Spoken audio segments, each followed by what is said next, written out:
Okay, I'm going to go ahead and call the board meeting to order. Would you please join us in the Pledge of Allegiance? I pledge allegiance to the flag of the United States of America and to the republic for which it stands, one nation, under God, indivisible, with liberty and justice for all. Jenny, would you please take the roll? Collins. Here. Coyle. Here. Iger. Here. Lee. Here. Patrick. Here. Yusuf Abramson. Here. Owen. Here.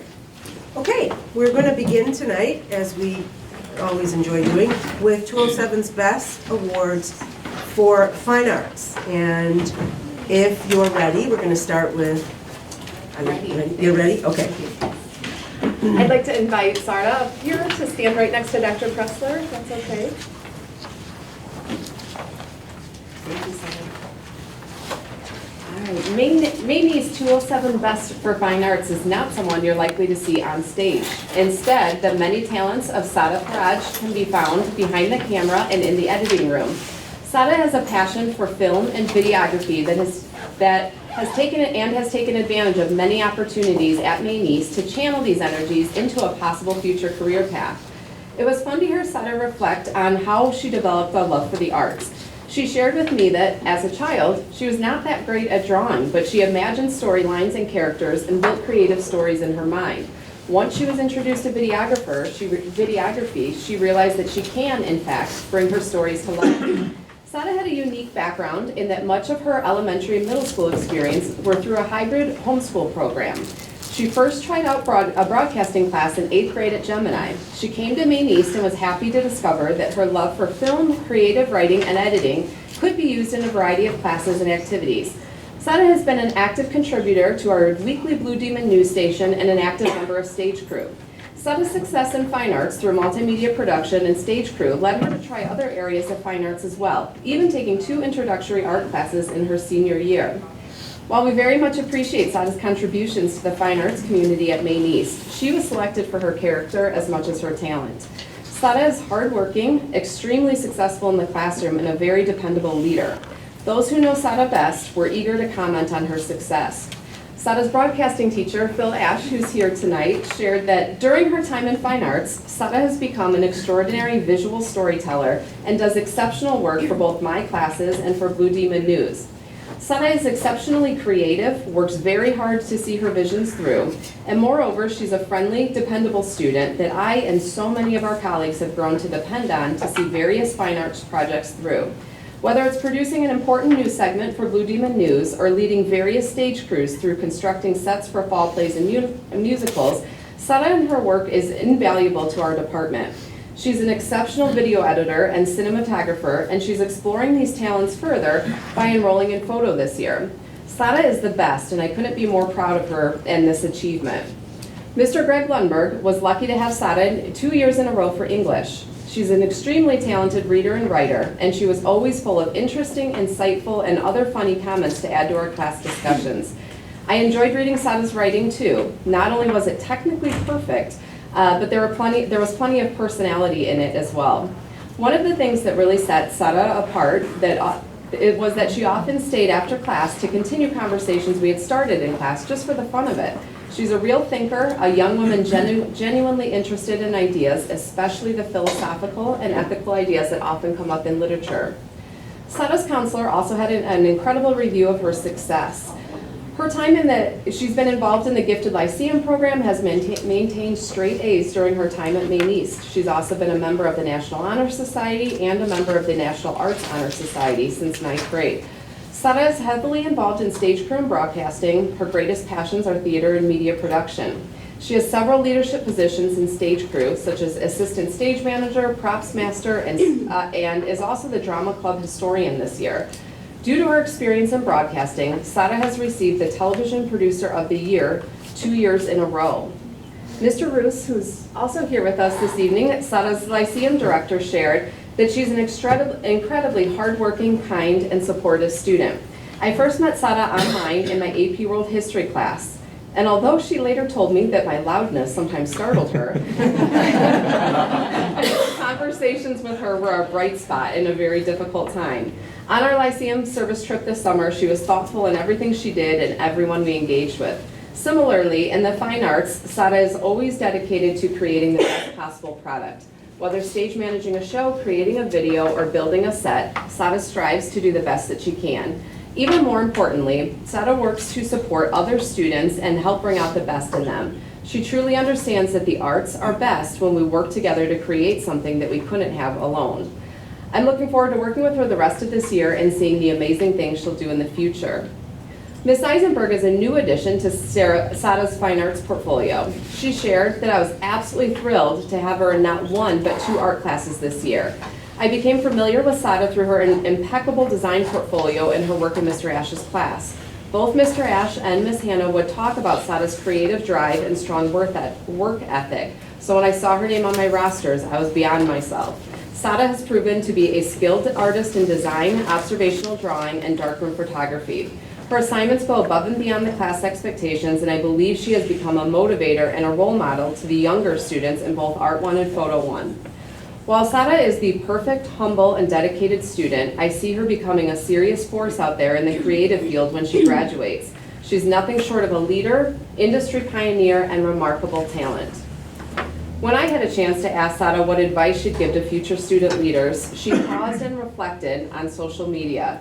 SADA shared with me that social media exposes us to so many issues around the world that we can't necessarily influence, which results in undue stress. Instead, she shared that she believes that we should focus on managing our time and energy in ways where we can help and support one another in feasible areas. Clearly, SADA is wise beyond her years and has a very bright future ahead.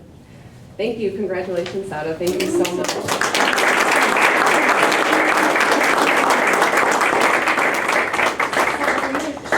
Who's here with you tonight? I'm here with my father, my mother, and my brother. Oh, excellent. Thank you so much. Sada, tell us where you think your future is headed, or your near future, I suppose. After my senior year of high school, I do want to pursue film and videography college. I'm hoping to go to a 4-year college and hopefully during that time get an internship that will ease me into actually getting a job. Excellent. Excellent. Sounds like a great plan. Thank you very much, Sada. Thank you.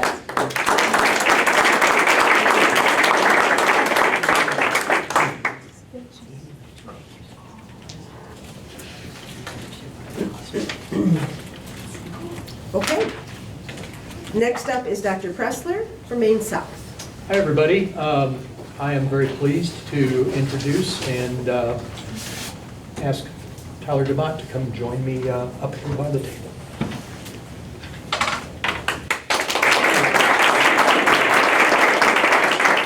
So, on behalf of the school, Dr. Soya and I are very pleased to recognize Tyler as one of 207's best and in his exemplary achievement in the fine arts, specifically very much in broadcasting, and actually quite a lot in theater, not on stage, but sort of the guy who makes the magic happen on the sides and backstage some.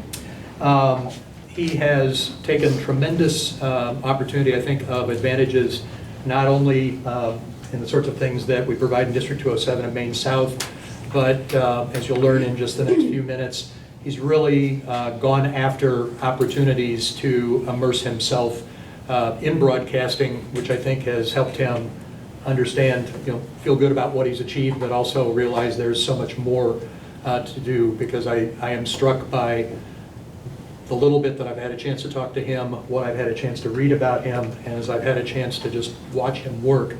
I think he's a lifelong learner in terms of the sorts of things that he does. So Tyler's participated in multiple clubs and organizations at Maine South and the community. Those include WMTH TV and Film, where he's president this year. He's vice president last year. He's a Hawk Pride leader last year and this year, junior senior PE leader, member of Trunk, V Show, which is going to be opening soon. Radio and TV production TA, V Show director. He was involved in the Addams Family Musical last year, gotten fine arts scholarships. JV Scholastic Bowls co-captain and volleyball team. He's also participated in several external programs and internships. So there's a Loyola Marymount University summer filmmaking program that he took advantage of this past summer. Professional production assistant for Take Care Productions. He had an assistant with a videography internship last year with Dan Colin here in District 207. has attended the DePaul University Games Cinema and Animation Summer Academy internship for screenwriting and film production, both last year and this year, 2 summers. Volunteer filming for local entrepreneur Healthy Pie Incorporated, First Evangelical Church, Mary Seat of Wisdom Parish, and is a member of the Crux Catholic Youth Group. In addition to this, he's received numerous awards and accolades, and initially this was a little daunting because it was literally like an entire page of things, so we've sort of condensed these a little bit. Got first place cinematography this year at MMEA, and help me with the acronym, please. That is? Midwest Media Educators Association. Thank you. All right. National First Prize for Safe Driving Public Service Announcement at the All-American High School Film Festival in 2022. Best of Festival and Best Cinematography at the Golden Lion Awards in 2022. 2 Crystal Pillar Awards from the National Academy of Television Arts and Sciences, otherwise known as NARAS, Midwest chapter. A total of 10 MMEA awards, 6 official All-American High School Film Fest selections, and 3 additional Gold Lion Awards. A little more specifically, Mason Strom, who is Tyler's broadcasting teacher, is here tonight with us. Shared a lot, but what I'm going to include tonight is, he says, as Tyler's teacher, I've had the privilege of witnessing his exceptional dedication, leadership, and talent in the field of filmmaking and storytelling. As his top student contributor, Tyler significantly enhances the learning environment through his thoughtful insights and creativity. His natural leadership abilities shine through in both the classroom and on set, where he takes on key roles in the production of short films. His drive for inquiry, combined with his analytical mind, fuels his continuous growth and development in his chosen field. As his instructor, I can confidently say that Tyler is the most talented student cinematographer I've had the pleasure of teaching. His unique perspective and attention to detail result in visually stunning and impactful work, making him stand out among his peers. Dan Colin, who is a District 207 videographer, offered this perspective and said, Tyler interned for me in District 207 Communications and Videography, and he excelled brilliantly. Both his technical filmmaking and his professionalism were exceptional. He approached tough situations with a neutral game plan and strategy that led to the successful completion of high-quality work. Everything Tyler showed during his internship leads me to believe he has an excellent future in front of him. Aaron Sanchez, his counselor, said, Tyler is one of the most insightful, intellectually curious, creatively driven students I've ever worked with. I've had many conversations with him about his film projects, and his passion for his craft is deeper, more mature, and more sophisticated than nearly any other student I've worked with in my more than 30 years at Maine South. Tyler's academic achievements are even more impressive when one considers that he has taken the most rigorous AP and accelerated courses available while also immersing himself in film and video. Tyler has made an extraordinary impact as a Maine South student, not just with his creative vision, but also with his exceptional character. And a lot of times when I get sort of teacher or staff input, I usually find that there's one that I think, like, I look at it and I think, well, I kind of wish I'd said that because I think it summarizes things really well. And Beth Ann Ball, who is here tonight also as one of our mathematics instructors, did just that in my opinion. She said, Tyler's an amazing person. I've had the pleasure of working with him as a counselor in AP Calculus BC and as both a junior and a senior as a Hawk Pride mentor. Tyler listens with his whole body, his eyes, his brain, and his heart. He's intelligent, empathic, and compassionate. When you're talking with Tyler, whether it's about how to prove an infinite series converges, I know not what that is, or about to discuss seeking help with ninth graders, Tyler is paying rapt attention while simultaneously constructing a follow-up question in his head. Tyler has built meaningful relationships with ninth graders for the past 2 years and with his fellow Hawk Pride leaders during his lunch meetings. Tyler is truly one of Maine 207's best. I think in Tyler's own words, as I had a chance to read some of what he provided Ms. Sanchez for Letters of Rec, he recognized he thought videography was kind of cool, and then he got bit by the bug hard as a ninth grader, as I understand it. And he's really taken the rest. I also had another thing that I think was really apt that I didn't include here. Greg Regalado, who was his art teacher in art class in his 10th grade year, said, one of the things that he really recognized and still sees every time he sees him around the building in the hallway is that he is charismatic. And I think that's a really good description. And sometimes, charismatic comes at us in different ways, and I mean it in the very best possible way, in terms of somebody who is clear-eyed and really comfortable and confident in his skin and just in the work that he is doing. He truly seems really, really extraordinary. I think he's got a bright future. He's done great things. I'm sure he's going to continue in the next few months. And we should be watching film festivals and those credits in the next few years, wherever they may come around. So, congratulations. Thank you.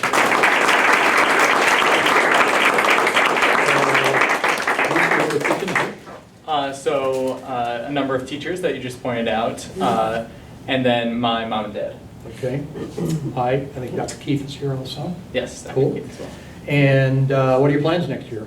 Well, next year I'll hopefully be studying film production in California at four-year university. I'm hoping to go to either University of Southern California, Loyola Marymount University, or Chapman. But since those applications were just sent in last week, we'll let you know in a few months. We're rooting for you there. All right. Congratulations again. Thank you very much. I sure did. So Tyler was one of my students at St. Paul of the Cross in our children's choirs. Probably like what, third grade? But don't.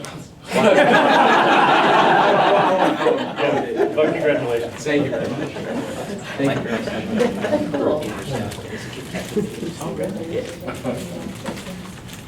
Yeah. Okay. I'm starstruck. Okay, we'll move along to Maine West. Dr. McMahon? Veronica, could you come up? I'm very happy to present tonight Veronica Kimiec, who is our representative.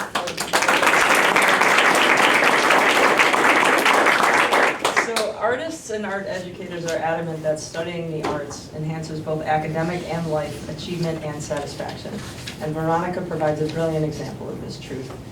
She describes herself as an artistic person since she was quite small. She relishes the opportunity to look behind the scenes of things. Her dedication to seeing what goes into the process of creation makes her appreciate how much care people put into their work in many realms. She pursues her own art this way, devoting hours to research before she decides upon a composition. Sometimes pieces come from a doodle she shared with me, but if you want to create an important impact, you have to prep.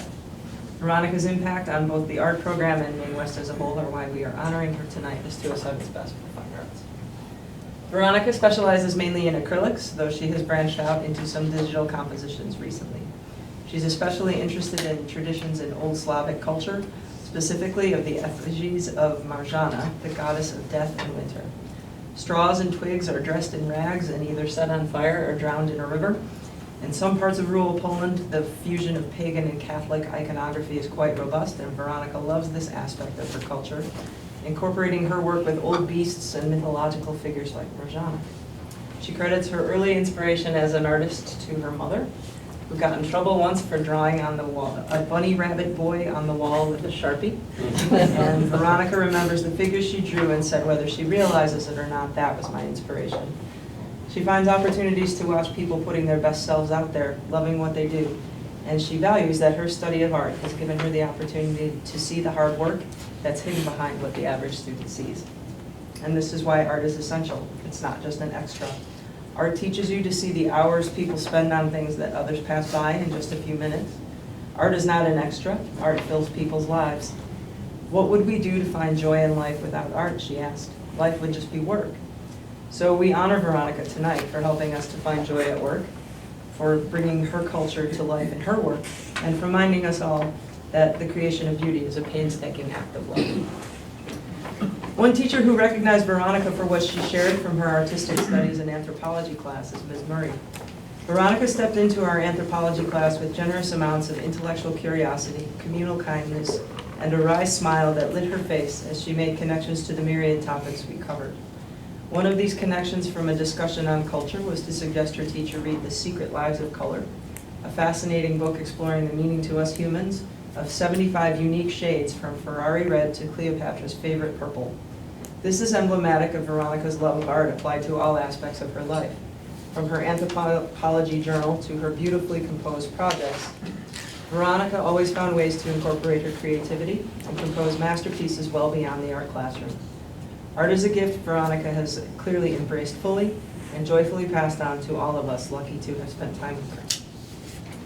Mr. Barney, who taught Veronica in class and serves as her advisor, praised her contributions to any setting. It has been an absolute joy to get to know Veronica as a student in class and also as a member of my advisory for the last 3 years. She has a great personality and sense of humor that allows her to get along well with her peers and a work ethic that will serve her well in the future. With Veronica, you truly get a sense that she is confident and comfortable in who she is, and I know she will have great success. In AP Environmental Science, Ms. Riken enjoyed Veronica's wholehearted engagement in class. For example, in our water unit, she shared an article about the Oder River, which had experienced a major fish kill, topics we discussed in class. She shared this with classmates, showing the relevance of the topics they were studying. Additionally, she shared about her family's experiences when we discussed the Chernobyl nuclear disaster. This really helped to personalize the learning for her classmates. Furthermore, she tried to extend her learning beyond the classroom by helping her family create a native plant garden to help enhance the backyard habitat for pollinators and other threatened species. These are a few academic examples, but Veronica was also a person of solid character. When students selected their own seats, she chose a seat by a fellow student who was an extreme introvert. This student really struggled when he needed to work with other students. However, he would work with Veronica, and she helped him to feel much more a part of the class. These are just a few examples of the excellence of Veronica. Finally, Veronica's art teachers are thrilled that she is representing their department as a recipient of this award. Mr. Camarada highlighted her many contributions to the program. Veronica is active in art club and NAHS, and currently taking 2 different AP classes in our department, AP Studio Drawing and AP Studio Design. She helps each year with middle school art workshops, fundraises for the National Art Honor Society. Veronica is visible in our department beginning at 7:45 until 3:30. She is an extremely talented student in both digital AP and drawing AP. Veronica is always available to help within our department and club activities. She spends her off hours in this studio working on her craft, and every day she returns to school showing evidence of having worked on her project at home. She is extremely respectful, honest, and sincere. Ms. Kleitch agrees.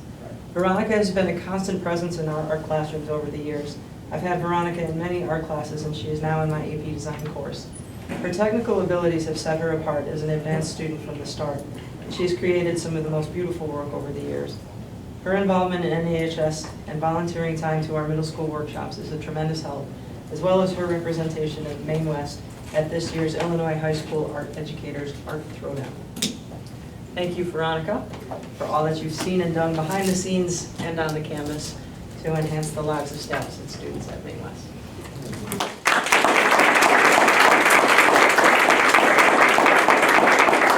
Veronica, can you share who's with you tonight? Tonight I am joined by my mother. And talk about your plans for next year.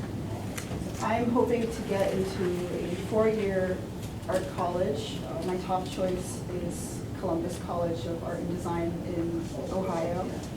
And I'm hoping to get a Bachelor of Fine Arts major, hopefully in illustration.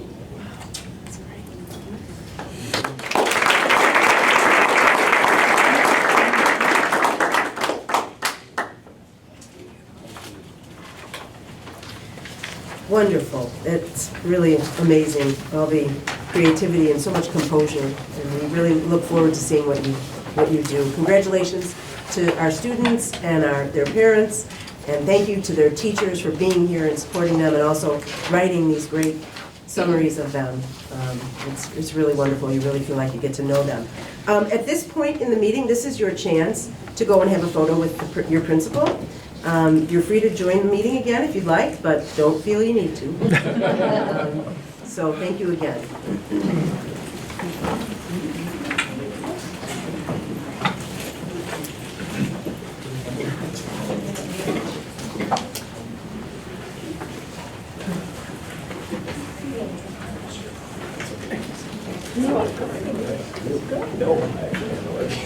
Then I was like, oh, this makes sense.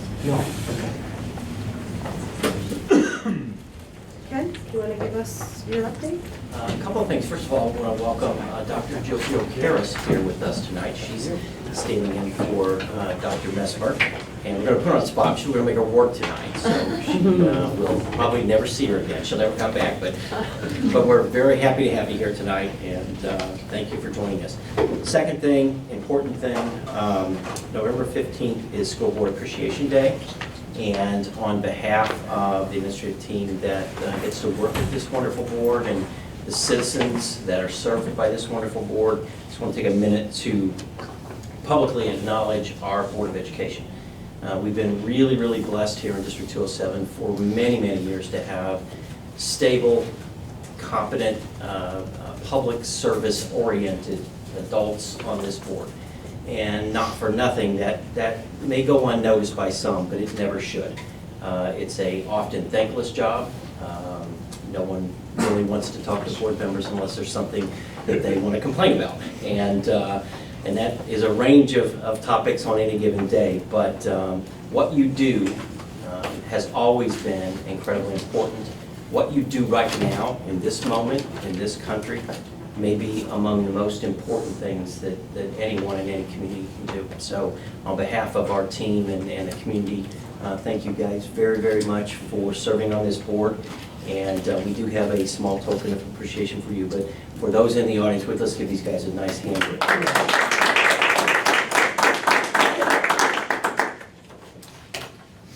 Okay, thank you, Ken. Very kind words.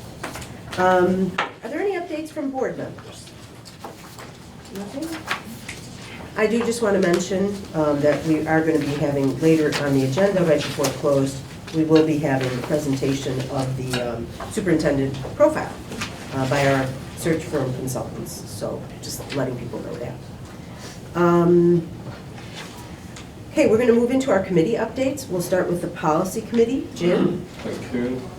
So on October 10th, we had a policy committee meeting, and myself, Ed, Elker, and Dean Petrus were present. And we had a call to order at 9 a.m. And we had a review of District 207 policies. Assistant Superintendent for Human Resources, Mr. George Delgado, ran through the necessary updates to our current policies in response to change, such as faith law and Illinois School Code.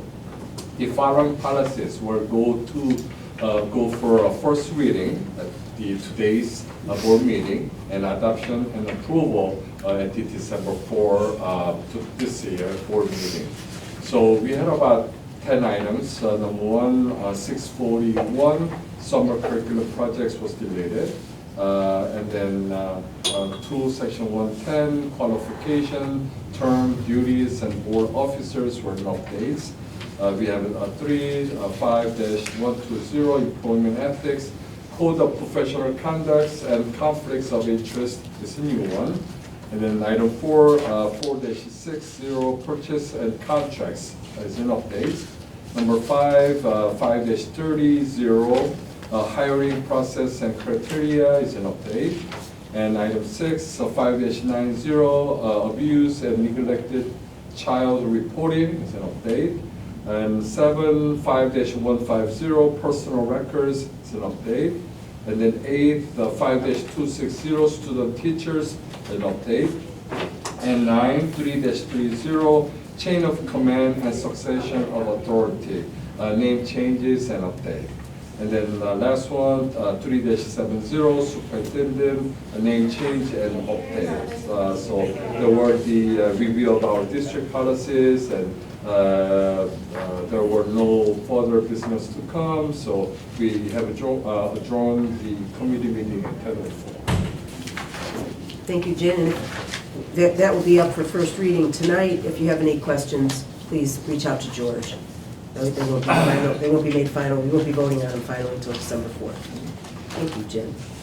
Next up is Education Committee. Sheila? Sure.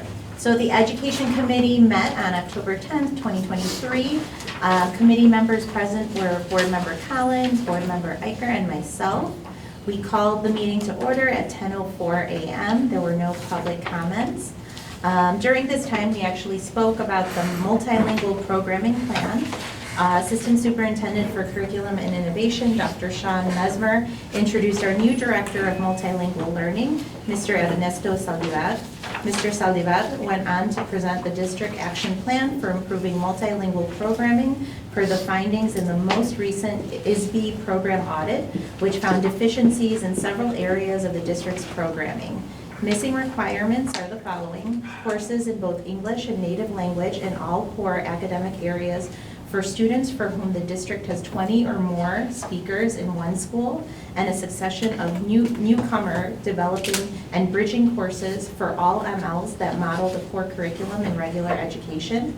The impact of the missing programming can be seen in our standardized test data as well as on local measures. Mr. Saldivar presented a multi-year plan to the Education Committee on how to meet the letter and spirit of requirements of multilingual learning programs in our district. There were no other items, and we adjourned this meeting at 11:32 a.m. Okay, thank you, Sheila. Moving on to the Finance Committee report. Linda? Sure. The Finance Committee was held on October 16th, 2023, and members present were myself and Sheila Yusuf Abramson. The meeting was called to order at 5:05 p.m. and there were no public comments. The first item that we discussed was the tentative levy and possible abatement. Assistant Superintendent for Business Mary Flew updated the committee on the details and timeline of the tax levy. Tax cap language stipulates that a maximum limit of 5% base plus new growth. The district will request to levy 6.13%, but most likely will be 5.6% on funds under cap. The levy increase includes all funds. The levy increase, including all funds, is 6.78% increase because of the increase in the debt service fund, which is no longer abating. The district is levying for new growth of 70 million, anticipates new growth at about 50 million. Tentative levy is going to be presented at this meeting today. The notice will be published in the newspaper for public hearing to be held on December 4th, prior to the adoption of the levy at the December 4th board meeting. Levy must be filed with the state by the last Tuesday in November. Ms. Kalu also discussed the pros and cons of the abatement. And the abatement's usually considered when financial performance is better than projected. We did discuss significant expenditures, which include at least $1 million in security upgrades, the hiring of transportation consultant, and a 5-year facility master plan, including an overhaul of the multilingual program. The next item that we discussed was the 23-24 tuition cost per pupil. The annual financial report calculated by the state sets tuition costs out of district students paying tuition to attend our district schools. For 23-24, the tuition cost is $23,973.42, which is an increase of 5.7 with allowable expenditures of 7.3 and an increase in daily attendance of 1.22%. We also discussed the graduation contract. Graduation is going to occur for all 3 schools on May 19th of 2024. The contract covers all schools and there was no increase from the old contract of $67,000. Another item we discussed was Pepper accounting adjustment number 20. The negative adjustment of $3,083,752 is a return of unspent allowances and unused contingencies. The final item that we discussed was the investment volatility report. The quarterly report is prepared by the township treasurer and it shows the impact on the market value of district investments. Our current portfolio has a negative market to value adjustment, which is just a paper adjustment booked during the audit. The report covers our investments, coupon rates, and maturity. It is important to note that the district holds all investments to maturity. No further items were discussed and the meeting was adjourned at 5:35 p.m. Thank you, Linda. And we'll finish up our committee reports with buildings and grounds. Terry? Yeah, we have the Buildings and Grounds Committee meeting on October 16th, 2023. Present were myself, Linda Coyle, and Jin Lee. We called the meeting to order at 5:36 p.m. There were no public comments. First and main item on the agenda was 2024 summer projects. The Director of Buildings and Grounds, Mr. Dave Ulm, ran through the following projects planned for summer of 2024. Main East will replace the auditorium entrance, doors, and windows, complete tuck pointing on the front entrance, remove bushes along the building, and create a gravel drainage field. Concrete replacement will be done along the Dempster side of the building, and replacement of the asphalt driveway entrance and visitor parking lot is planned. Main South will replace the auditorium and athletic entrances. The roof will be replaced north and east of the cafeteria as they are experiencing leaks. A concrete wall will be removed and landscaping blocks and handrails will be installed where needed. Some exterior doors will be replaced in A-wing and CTE. Asbestos abatement, building demolition, and site renovation of the new farm property will be performed until final plans commence. Main West will replace the spectator gym entrance as well as complete tuck pointing in necessary areas. Groundwater diversion will take place one wing at a time, beginning with C-wing in summer 2024. Lastly, various sidewalk squares will be replaced throughout the campus. The parking lot at the administration building, Frost Academy, will be re-leveled and replaced and will include a few additional parking places. In addition, a fixed roof ladder will be installed with secure fencing. District-wide, parking lots will be seal-coated, and as added safety, a protective film will be installed on all first-floor exterior windows where there is possible exposure to intruders. The committee discussed these projects and they will be presented to the full board in November. Being no further business, we adjourn the Buildings and Grounds Committee at 6:10 p.m. Thank you. Okay. Thank you, Terry. Okay, we'll move on to monthly status of finances. Mary? In your board packet is the September financial report. On the revenue side, you can see revenues are slightly below this point 2 years ago, and that has to do with the late property tax bills. So we'll start to see that catch up probably when we see the December financial report. On the expenditure side, they are within budget and pretty comparable to previous years. When you look at fund by fund, both revenues and expenditures are in line with what we're seeing. You'll see revenue across all funds that are property tax dependent are lagging. But on the expenditure side, you'll see that we're in line with both previous years and with budget. The second report is the investment volatility report, which was discussed in the committee meetings. This really is presented each quarter and gives you kind of a little bit of an update on what we can see in terms of that market to value adjustment that we will book during the audit at the end of June. Our market to value adjustment is still negative because our investment portfolio has been averaging about 2 years, which means that we still have some of those lower end investments before the rise in interest rates we anticipate. And as you've seen the last couple of quarters, that market to value adjustment has shrunk. It will hopefully be close to zero at the end of this year. I'll entertain any questions that anybody has in either the September financial report or the investment volatility report. Any questions? Okay. Thank you, Mary. We'll move on to instructional services. Jill? Dr. Messmer attached the annual report on student participation. You can take a look at the data. It shows overall student participation by building, and it's broken down by kind of types of activities, athletics, different various extracurriculars. And in the report, he just notes a few things to keep in mind as you're looking through the data. First, enrollment trends can go up and down for a variety of reasons. Popular fads, changes in sponsors, availability of facilities, just the culture of the school in the school from year to year.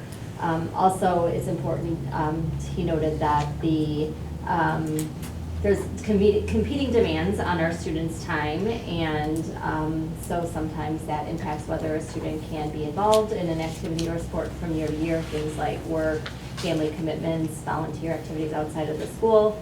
Also, it's important to note that this data doesn't reflect some of the large commitments that our students have outside of the school, which we heard a lot about tonight from our students who were honored as named 207 Best. Oftentimes our students are really engaged in some of those activities that are in their community or in larger organizations that might not necessarily be sponsored by the school, but still have those positive impacts that research shows that school involvement can have as well.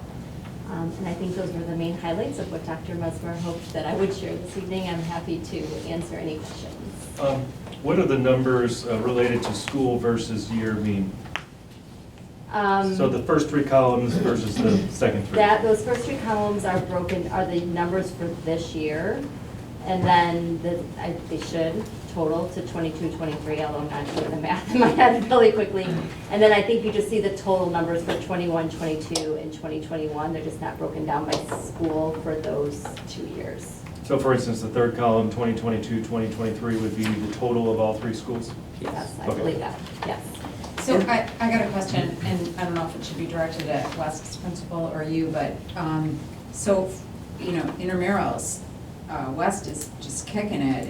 It's like double or triple the others. What is intramurals, and why is it thriving there so much? That's an excellent question, because I suspect the discrepancy and the huge disparity in numbers has to do with some different way that it's counted, but I truthfully don't know. What is intramurals? I would assume that intramurals would be team competitions within the school, not outside the school. Sport. Weight room too. Right, so it things might like be- weight rooms, things like off-season clinics and such. I can't imagine we outpace the other schools so dramatically on that. So you think that's wrong? So I have a mental note in my head to go back and check Okay. that number. I do seem to think, though, there was some discrepancy in what intramurals were offered at different schools. Yeah, because I mean, that's kind of fantastic if you guys are kicking it I wish that it were much. true. Or you don't think it is? I don't think we have intramural competitions like this, but we do have a lot of kids who use the weight room, who might come for open gyms preseason and such. Is that what intramurals is? Yeah, a lot of it's weight room. It could be the cornhole tournament. I know that you That guys have counts? done, that Okay. counts as an intramural. Oh, Could like be dodgeball tournaments and such? Open gym. Oh, Okay. okay, then we would be kicking it in It's that a good respect. thing. Yeah. So what about, you guys are also kicking it in honorary and limited memberships. Yeah, we have all these honor societies. Yeah, I mean, it's a good thing because it's just about including, right? It's just about numbers up. I was just wondering, because those are, not that the other schools are doing bad, I don't mean that, but just, those are 2 in particular. kind of- I did have one quick, the special interest clubs, what are those?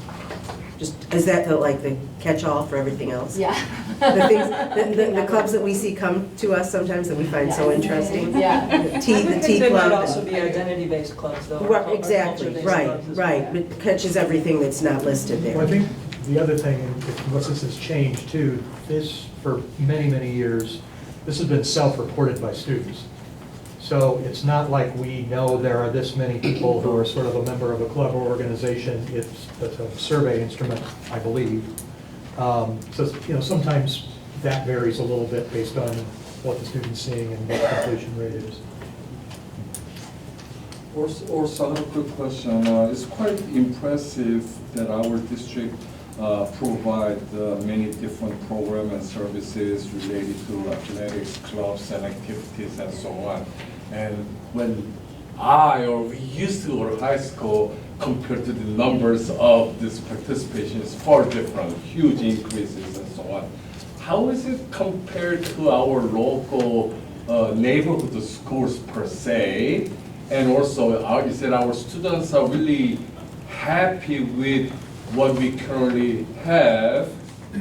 Do they demand some more, and or we try to approve and accommodate as much as new clubs, new activities, as support them as much as we can, but will there be more demands or requests of such?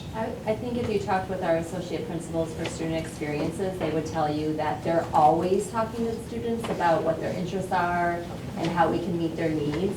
And they are often responding to students coming and wanting to start a new club for this or a new club for that. And they do, our associate principals for student experiences do a phenomenal job of meeting those needs whenever we can. So I think in any given year, there's probably a handful of new clubs that emerge, and I think the principals could probably speak to that better, but it's just kind of, that's our thing, right? We're just always trying to meet those needs as we see that possible to do. Thank you, Jill. Thank you very much. That answered your question? Okay. Okay, we'll move on to other items. Ken, monthly update on FOIA requests? So we've got 9 this month, and most of them have been responded to with just a few exceptions. Okay, thank you. Board of Education policies, first reading. George, would you like to say anything about these? There was a pretty good summary of the top headings and.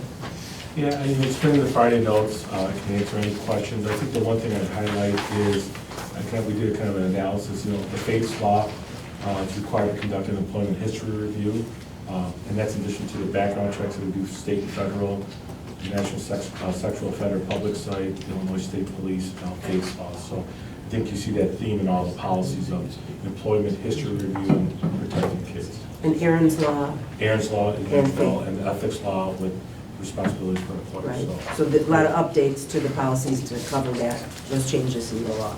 Okay. Any questions or anything on that? Okay. We'll move on to the action items. Can I have a motion on the consent agenda, items 8A through F? So moved. Second. Collins? Aye. Coyle? Aye. Iker? Aye. Lee? Aye. Patras? Aye. Yusuf Abramson? Aye. Owen? Aye. Item 9, can I have a motion on item 9? This is the summer school calendar and fees. So moved. Second. Okay, and Jill, are you going to talk about this, or Mary? Either of us can. Yeah. So, I mean, as we do every year, we take a look and set the session 1 and session 2 for summer school, and then determine which programs are going to be asynchronous. This is very similar to what we've done each year. As Dr. Messmer does that, he always checks with the elementary center districts to make sure there is no conflicts in terms of their end date with our start of summer school, so that we can ensure that our incoming 9th graders have the availability of summer school as well. Okay. Any questions on that? Okay, if not, can you take the roll, please? Yusuf Abramson? Aye. Patras? Aye. Lee? Aye. Iker? Aye. Coyle? Aye. Collins? Aye. Owen? Aye. I have a motion on item 10. This is the school calendar. So moved. Second. Okay. Again, Jill, did you have Yeah, any? this is the proposed school calendar. And again, Dr. Mesmer consulted with our partner districts, and just a few key points he put here to note. We'll start the school year with 2 Teacher Institute days. The winter and spring breaks do align with our partner districts. And we are, once again, going to be including some of the built-in half-days for teacher and staff professional development, just like we have this year. So really, no major changes. Okay. Any questions on the calendar? Okay, would you take the roll? Iker? Aye. Patras? Aye. Coyle? Aye. Lee? Aye. Yusuf Abramson? Aye. Collins? Aye. Owen? Aye. I have a motion on item 11. This is designation of complaint manager and approval of procedure policies 2260 and 2265. So moved. Second. Okay, this is a motion addressing 2 procedural clarifications under the board's policy 2260 and 2265. The first is to confirm the designation of Assistant Superintendent George Dagris as one of the complaint managers, along with Mary, under both policies. Greg Dietz, the prior person in George's position, was still listed there, so we wanted to clean that up. The second is to confirm the decision authority of the superintendent and the board president in resolving complaints filed under both policies. Any questions? Okay, Ginny, would you take the roll? Collins? Aye. Iker? Aye. Patras? Aye. Coyle? Aye. Lee? Yusuf Abramson? Aye. Owen? Aye. Okay, could I have a motion on item 12? This is the tax levy. So moved. Second? Okay, As discussed in the committee meeting, tonight we set the proposed tax levy. The tax levy increase is 6.13% on cap funds and includes 6.78% when you determine all funds, and that is because we are not abating the debt service fund as we did last year. The levy will go in the newspaper at the end of November before the public hearing to give the community a chance to provide any input at that public hearing, and also to show them how much the increase is. We will then file the levy at the end of December, but the board will take action on the final levy at the December Board of Education meeting. any questions on this? Okay, hearing none, will you take the roll, please? Iker, Aye. Collins, Aye. Coyle, Aye. Lee, Yusuf Abramson, Aye. Patras, Owen. Aye. Okay, could I have a motion on item 13A? This is the Rosemont Theater graduation contract. So moved. Second. Each This is year, we straightforward. do the graduation contract. This year, it's $67,000, which is no increase from the prior year. We receive a discount by stacking all 3 graduations and having them on one day from the Rosemont Theater. I think everyone has been pleased with graduations at Rosemont, so this is just kind of, we do make one slight change to their contract, which allows us to videotape performances held there so that our parents can videotape graduation. And, you know, there was a time we thought it was going to go away, at the Rosemont Theater. Yeah, and well, So- and they've always assured us that in the event that they were to demolish that theater, they would be building a much larger theater In there. before they demolished it, and they would, once again, extend us a contract for graduation. That's good to know, because there was a little panic back then. Yeah. Yes. Where are we going to go? So they didn't have a change of ownership or anything yet, right? Now, it is still Nothing we know owned of. by the Okay. Village of Rosemont. Okay.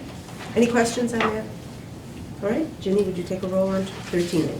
Patras, Aye. Coyle, Aye. Collins, Aye. Lee, Yusuf Abramson, Aye. Iker, Aye. Owen. Aye. Could I have a motion on item 13B? This is the Pepper accounting adjustment. So moved. Second. So when we awarded our prime trade agreements, we included contingency and allowances in those awards. Now that Maine West has been closed out, we are returning back, which is reducing the contract with Pepper for the unused portion of contingency and allowance. You will see similar accounting adjustments once we close out east and south. Okay. Any questions on that? I had Yeah, go ahead. So the punch list is done? The punch list at West is done. We are, signs today. yeah, they've got signs that are going up as we speak, and they've got the history wall, which hopefully will be done by spring break, summer, where we are, because it is such a focal point, we are choosing to go the path of right rather than quick.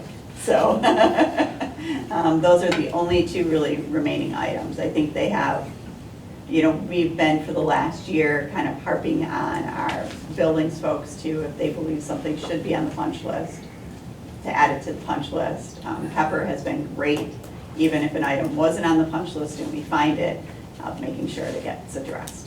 There are a handful of prime trade contracts that are still open in West.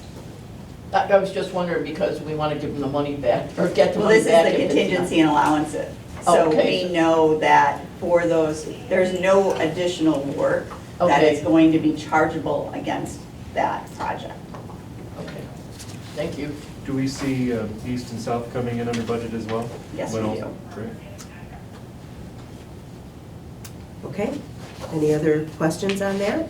So, sorry, yeah, so Yes. it's under budget means savings on the overall cost of it, or how does that? Yeah, so if you recall, way back when, we constructed the music wing at South with the anticipated savings that we saw. as well as the auditorium work. So everything that we did this summer was in anticipation of seeing these negative contingencies and allowance come back to the district. So yes, even on it, once you even include those projects, we are slightly under budget, but certainly those, the unspent contingency and allowances are what allowed us to move forward with those projects. And because of that news, Mary and I have worked on a story that's going in our next community newsletter that will be out probably in the next couple of weeks. It'll go to every home that will reflect that information as well. Great. Okay. If there's no other questions, Jenny, would you take the roll? Iker. Aye. Lee. Aye. Patras. Aye. Yusuf Abramson. Aye. Collins. Aye. Coyle. Aye. Owen. Aye. Do I have a motion on item 14? This is the memorandum of understanding for counseling services. So moved. Second. Thank you. All Katie? right, so we are asking the board to enter into a memorandum of understanding with Mainstay Youth and Family Services. They were able to obtain a grant to provide counseling services to students and families free of charge, and that would be done in collaboration with our Student and Family Services Department. So we just need to make sure that all the agreements are there in order for them to use Maine West in order to provide services for those that are in need. Again, we know when we do our health equity gaps, we do know that there are services that some of our students and families are not able to access. So it's just another way for us to kind of reduce a barrier for our students to access counseling services. So I'll entertain any questions. So the grant, is it intended to cover a year of these services? So it would be for the remainder of this school year, and then in talking with Christina Ramirez, she does plan to apply again, but you just never know year to year, but at least for this school year. Okay. And this is for Maine West only, Correct. study, right? Mhm. And once a week, you think, even though it's from what, like 8 in the morning to 8 p.m. or something? 12 to 8, 12 so to we're 8. providing some hours after school because some of our families and students to be able to access that after hours. So once a week is adequate Well, for? It's all we got, it's It's all what the grant covers. There's It no is- cost, there's no right. cost other than providing the, lights and heat Right, and for us. the space, right?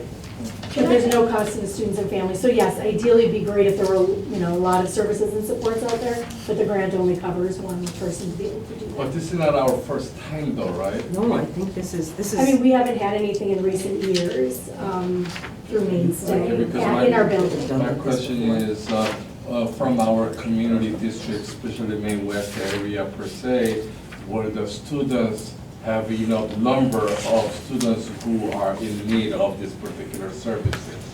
Yes, we have a number of students. A significant number of students in our services. Katie, I was reading through the cost, and it said no cost to the district and no cost, but there's no insurance premiums that parents are gonna have to come up with or anything, No. right? Correct. Okay, and so was the scope of this grant just for Maine West? Was there did Mainstay write it and seek us out, or did we I know Christina collaborate with Ramirez them? actually talked with Mainstay, and so I think it was through a partnership between the two of them that the grant came about, that it was applied for. We've been talking about it for a while, but I think this is the first time we actually got grant funding to go ahead with it. That was available, so. Yeah, that's awesome. I wish we could do more of that. So do I. Has this agreement been reviewed by our attorneys or? So we used for this, it is a agreement that we have used with our health center. Okay. So it has been previously reviewed by our attorneys. Okay, so just modified. Yeah, just for, And Mary, have you looked it over? Yeah, so we use the school-based health center memorandum of understanding as our template. Okay. Oh, will the parents will drive the kids to the school designated area, and or do we have any special transportation services that we might need based on their parents' needs? so we don't have transportation services, but they can utilize, well, some of it will be during the end of the school day. So some students will be able to use it, from 12 o'clock to 3:30. And then, yes, either it'll be right after, or a parent might have to drive or take public transportation. Unfortunately, we didn't have a grant for transportation. One other question. So Mainstay also has psychiatric services now that I understand. And are we going to be covered under that too? No, it is only for counseling services. So the Okay. grant only covers counseling services. But again, you don't, I mean, sometimes once you're in with an organization, if there is a need, but there often are wait lists for psychiatric services. So this is only therapy services. Okay.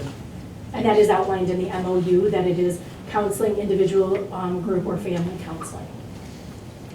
Yeah, so just more of a comment. I think this is great, especially when you consider how hard access is to these services, to have them on campus.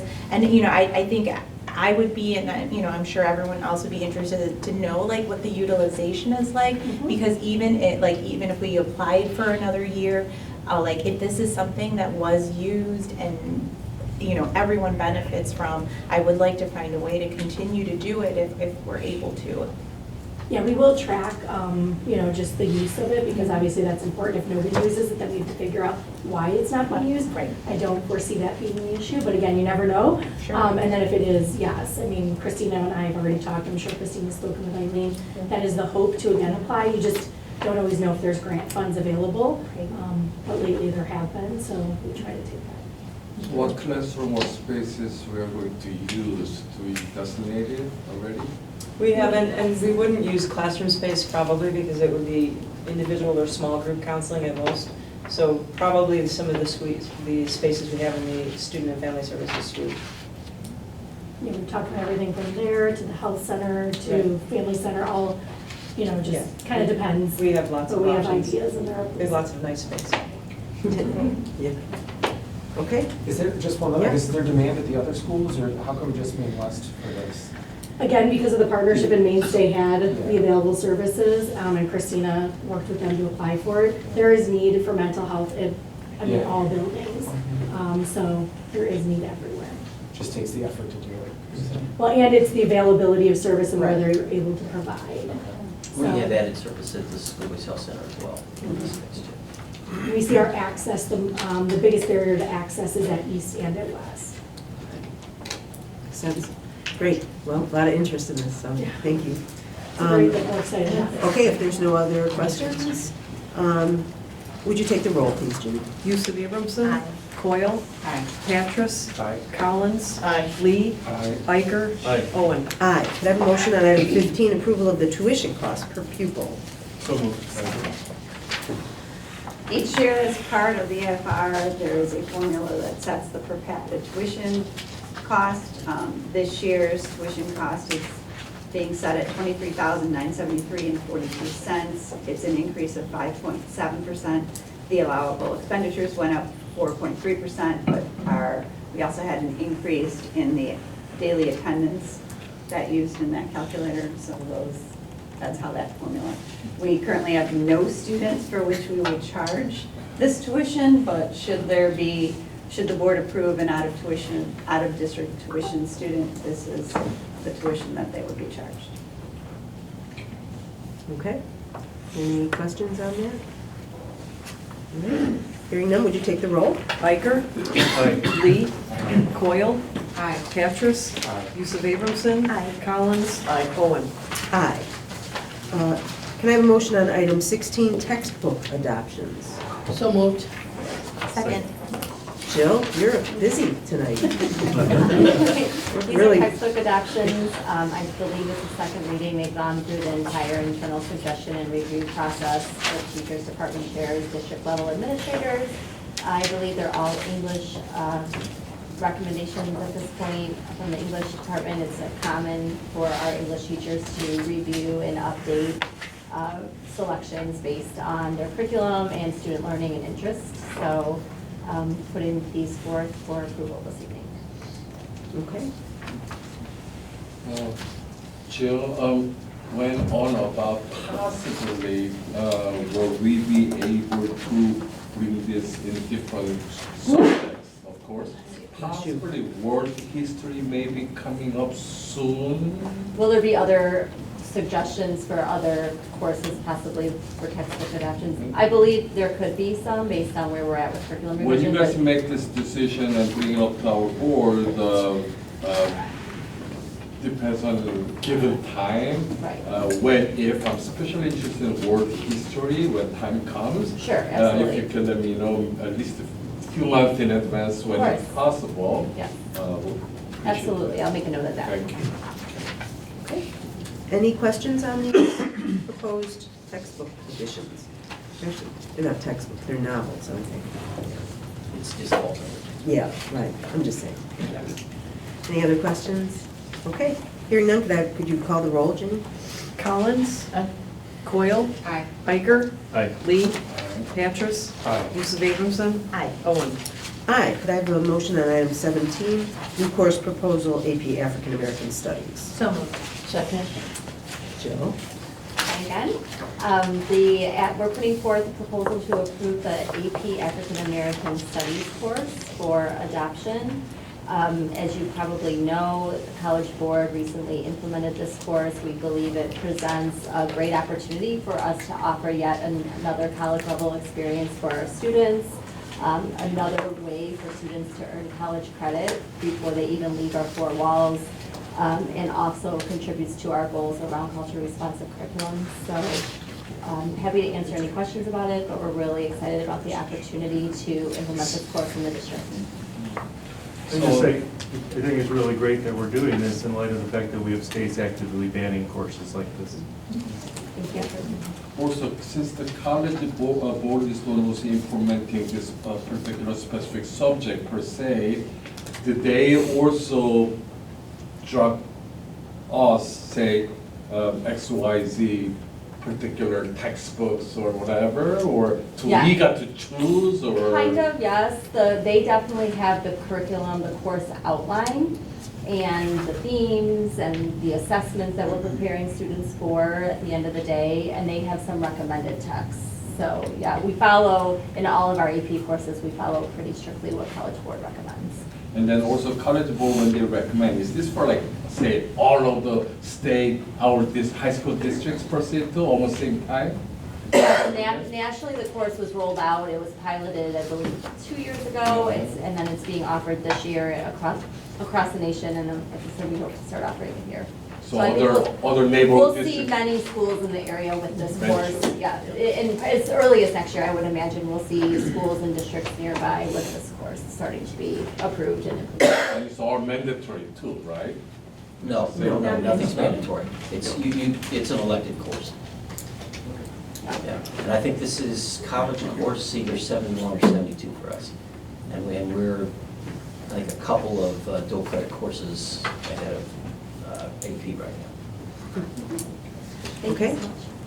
Any other questions or comments on that? All right, Jenny, would you take the roll? Lee. Aye. Coyle. Aye. Iker. Aye. Petrus. Aye. Collins. Aye. Yusuf Abramson. Aye. Owen. Aye. Could I have a motion on item 18, approval of maintenance grant application? So moved. Second. Okay, Mary? The State Board of Education is offering a maintenance grant, and we are never one to turn down money, so we are chosen to apply that money towards the Maine East Tuck Pointing Project. A formal board action is needed for us to apply for the grant.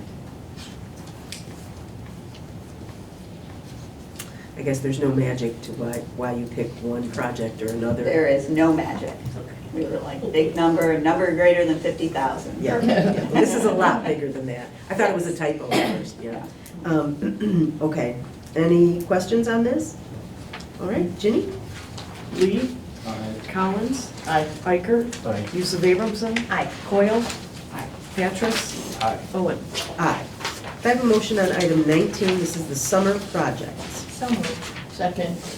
Okay, Mary, As once again. outlined earlier in the committee reports, this is a list of summer capital projects. With approval tonight, the district will move forward with design, bidding, so you will see these projects come forward. I think everything except the roof ladder is above the bid threshold, so you'll see these come back as we set to award bids.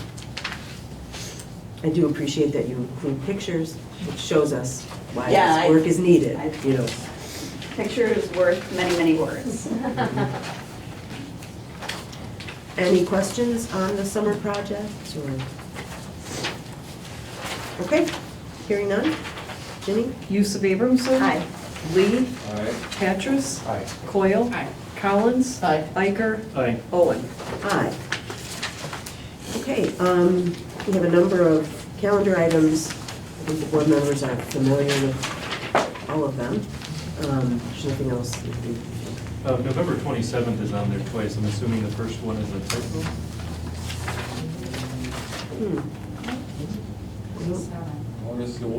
So, No, there's two different things. I have November 27, 23, 5:30 PM special board meeting, and then Are you? It's on, yeah. Yeah, it's on. Oh. Do you have a special board meeting? I'm looking at the agenda and it doesn't show that. It might be different in the book. it's in the book. I It said the don't- 20th, it should be the 20th instead of the first one should be the 20th. Yeah, the first one's in 20. Yeah, the 5:30 special board meeting is November 20th. Yeah, yeah. It's correct on the agenda, just not in the So book. that will, on the 20th, that will follow the buildings and grounds. Finance. And finance. And what is that on the 20th? What's it about? Interview prep. Okay. Yeah, interview prep. Prep. Prep for the board. Mhm. Got it. For the Thank board you. and, How long do you expect that to last? how long do we expect that to last? I missed the first 5 minutes of the This is the conversation. interview, this is the interview prep meeting. And the presentation of the candidates? Is that on Does the that 20th? happen on the same day? Yes. Then yes. 46 minutes and 30 seconds. An hour, 1 hour. So what? Yeah, book an hour just to be safe. For everything on that day? Yes. Oh, great. Well, yeah, those two items. Perfect. I don't know what else you got. Knowing Yeah, us, no, great. yeah. Right. We'll say an hour and a half just to be safe, but, okay. That's generous, but thank you. So just to clarify then, we have on the 20th, there's our regular committee meetings, then the special board meeting, and then on the 27th, we also have a special board meeting. This is our interviews. At 5 o'clock. Right, Right, okay. And then 28th at 1 And the p.m. 28th at 1 o'clock. right. And these are dates that we've gone over. Right. I just, previously. but I want to make sure I'm here. And then the other one is December 2nd, which, thank you all for making that possible. That would be the final round of interviews, which we'll be discussing further, okay? Did we not cancel the two, it was. We canceled doing it on 3 different days and moved it to one Saturday. That's the day, yeah. Okay. So if there's nothing else, I'm going to go ahead and introduce our fearless consultants here, Evan O'Mara and Donna Lee, who will present the superintendent profile. Feel free to bring a chair forward if you'd like, or I like to stand. Donna perhaps likes to sit, I don't know. I have no idea. I was trying to figure out, do I get in front of the camera? You don't want me in front of the camera. I know, so surprised. I have a couple extra copies, I don't know. I will email everything to Ginny tomorrow so that you can share everything with the public. okay. So, how we all doing? Good. Okay, we're making progress. The board asked us to do a full community engagement, which we have performed. So we met with 143 stakeholders from a variety of focus groups, and we met with 20 different groups over 2 days and evenings. We asked them lots of open-ended questions, which they were only too happy to share with us. We also put a survey out there that was designed for your district. We have 804 responses about the educational strengths and challenges in the district and what they're looking for in the next superintendent. Just FYI, we translated, the survey was translated and posted into Spanish, Arabic, Polish, and Urdu. Those numbers are listed here as well. We took those responses and pulled those into the general survey responses. The new survey profile is on the last page. Do not look. We'll review that when we get there. I know, I would. So what we're going to do is review some themes that have emerged with our community engagement meetings. Don and I have been working through this psychometrically for the last couple of weeks.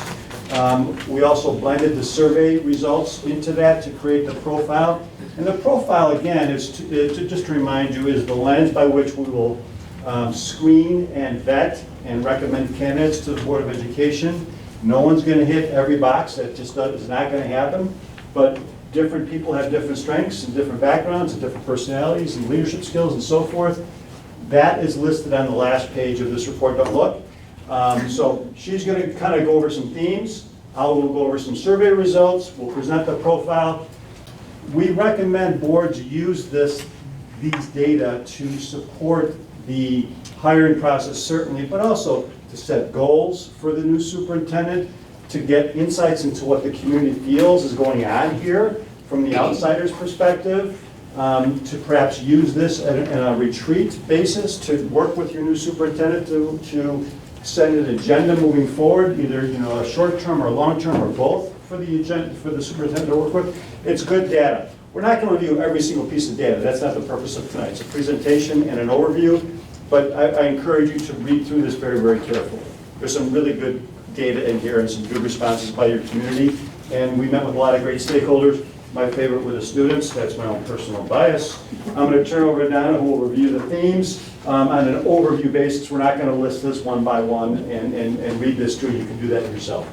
Dr. Lee? So if you remember, when I came to meet with the board, I did talk about that we were asking the same questions to the board that we asked the focus groups. And we did have 20 focus groups, and every single focus group just about had everyone who signed up. If they signed up to participate, they were there.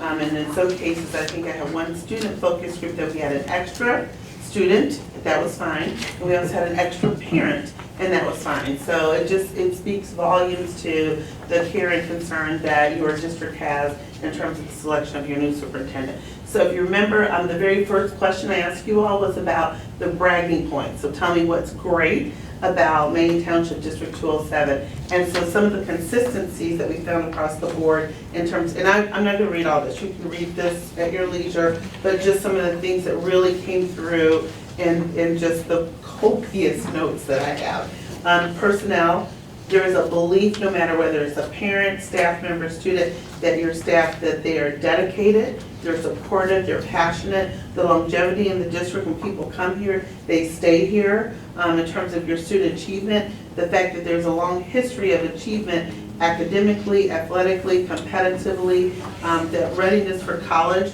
has been a long-standing strength. Opportunities, what I heard time and again was the numerous clubs, organizations, athletics, fine arts. If you could think of it, if you want to do it, it exists here. And if it doesn't exist, people will find a way to make it happen. In terms of your community support, what I heard time and again was people move here to send their children to District 207 schools. I even have one individual who had left, his wife got pregnant, and they came back intentionally to live in this district so their children could go to school here. The curriculum, the dual credit, and I just want to thank you all for approving the African American History. AP African American History is good for you. That's just another statement which speaks exactly to what every focus group spoke to in terms of dual credit, advanced placement, your career and technical programs, the connections to internships and the value that it has in terms of the workplace. I also heard across the board, your facilities are second to none. And the fact that your community takes pride in assuring that that's the case, whether it was student group, parent group, community group, everyone spoke to what your facilities look and feel like. So there's a lot of bragging points, and then the diversity. The diversity within the schools reflects what's in the community. And that was a strength, and it was a bragging point. It also feeds into some of the biggest challenges. So that was the second question that we focused on, was the biggest challenges that face the district next year and beyond. One was, in particular, making sure that the strategic plan is updated and addressed with fidelity. Another was there was just some concerns about misconception in terms of the prevalent number of key issues within the district, so that there's a lot of things in the district and understanding which ones are the most important. There's also some conversation about transparency and confidentiality, and making sure that the transparency is evident across the board within the district and outside of the district. There's also a number of conversations about the achievement gap, and that it's not clearly understood, or we don't know what direction we need to head in to address the achievement gaps. In terms of the diversity, there's a lot of conversation about the greatness of the diversity and how it reflects the community. On the other side, there's a lot of conversation about how do we address it and the achievement gaps that exist because of that diversity and actually targeting it head on. In terms of curriculum, there was some conversation in regards to alignment means different things to different groups and different individuals. So different groups had an idea of what curriculum alignment looks like for advanced classes, for honors classes, versus if I'm in a trades section. So there's a lot of conversation about what does that look like. There was also conversation about really clearly defining and having consistent systems, processes, and procedures across all the schools. Because there was conversation in regards to it looks different in each building in terms of how we approach things. So having some consistency there came up. Another was in terms of the image. So there's a belief, very strong belief, that Maine 207, if you are from the outside looking in, it is just the best thing since sliced bread. However, there's a lot of your individuals internally who say the external view is not always what's internal, and how do we have a match for those items. So there's a really excellent communications. However, there's a lot of internal conversation about the communication that goes out versus what really happens on the inside. So our final question was, the next question, third question was about the personality, qualities, experiences, and it was very clear, several things. One, be visible in the school and community. A strong leader who's an active listener, someone who is a relationship builder, a team builder who brings out the best in others, who's collaborative, consensus builder, who's approachable and unflappable. It was very clear from the adults that there's a sense that we want someone that we feel can come in and really work with us as a team, whether it's administration, the union, teachers, paraprofessionals, custodians. We want someone who could come in and work with us as a team. And then for the students, who's really visible, that they know, like this is our superintendent, that they feel a connection to that person. So that came across very clear. And then the last one was the priorities facing the district next year and beyond. The achievement gap came across in multiple groups where they talked about addressing the fact that there is an achievement gap and what's the plan that provides a challenge to all students or recognizes the need for those students who've been marginalized or most in need. Looking at the organizational systems, processes, and procedures across the board, assuring that we are not just focused on the academics, but the emotional side for our young people. There was considerable conversation about the social emotional needs for young people in the schools. And then of course, the fiscal management. That also came across that we're doing good and we want to keep doing well. So with all of those items, the underpinning of it, make sure our fiscal management and oversight is at the top. Thank you very, very much. I appreciate it. So just in brief, the search survey data in pictorial form, bar graph form is in the next few pages here. About half the respondents of the 804 were parents of current student or students.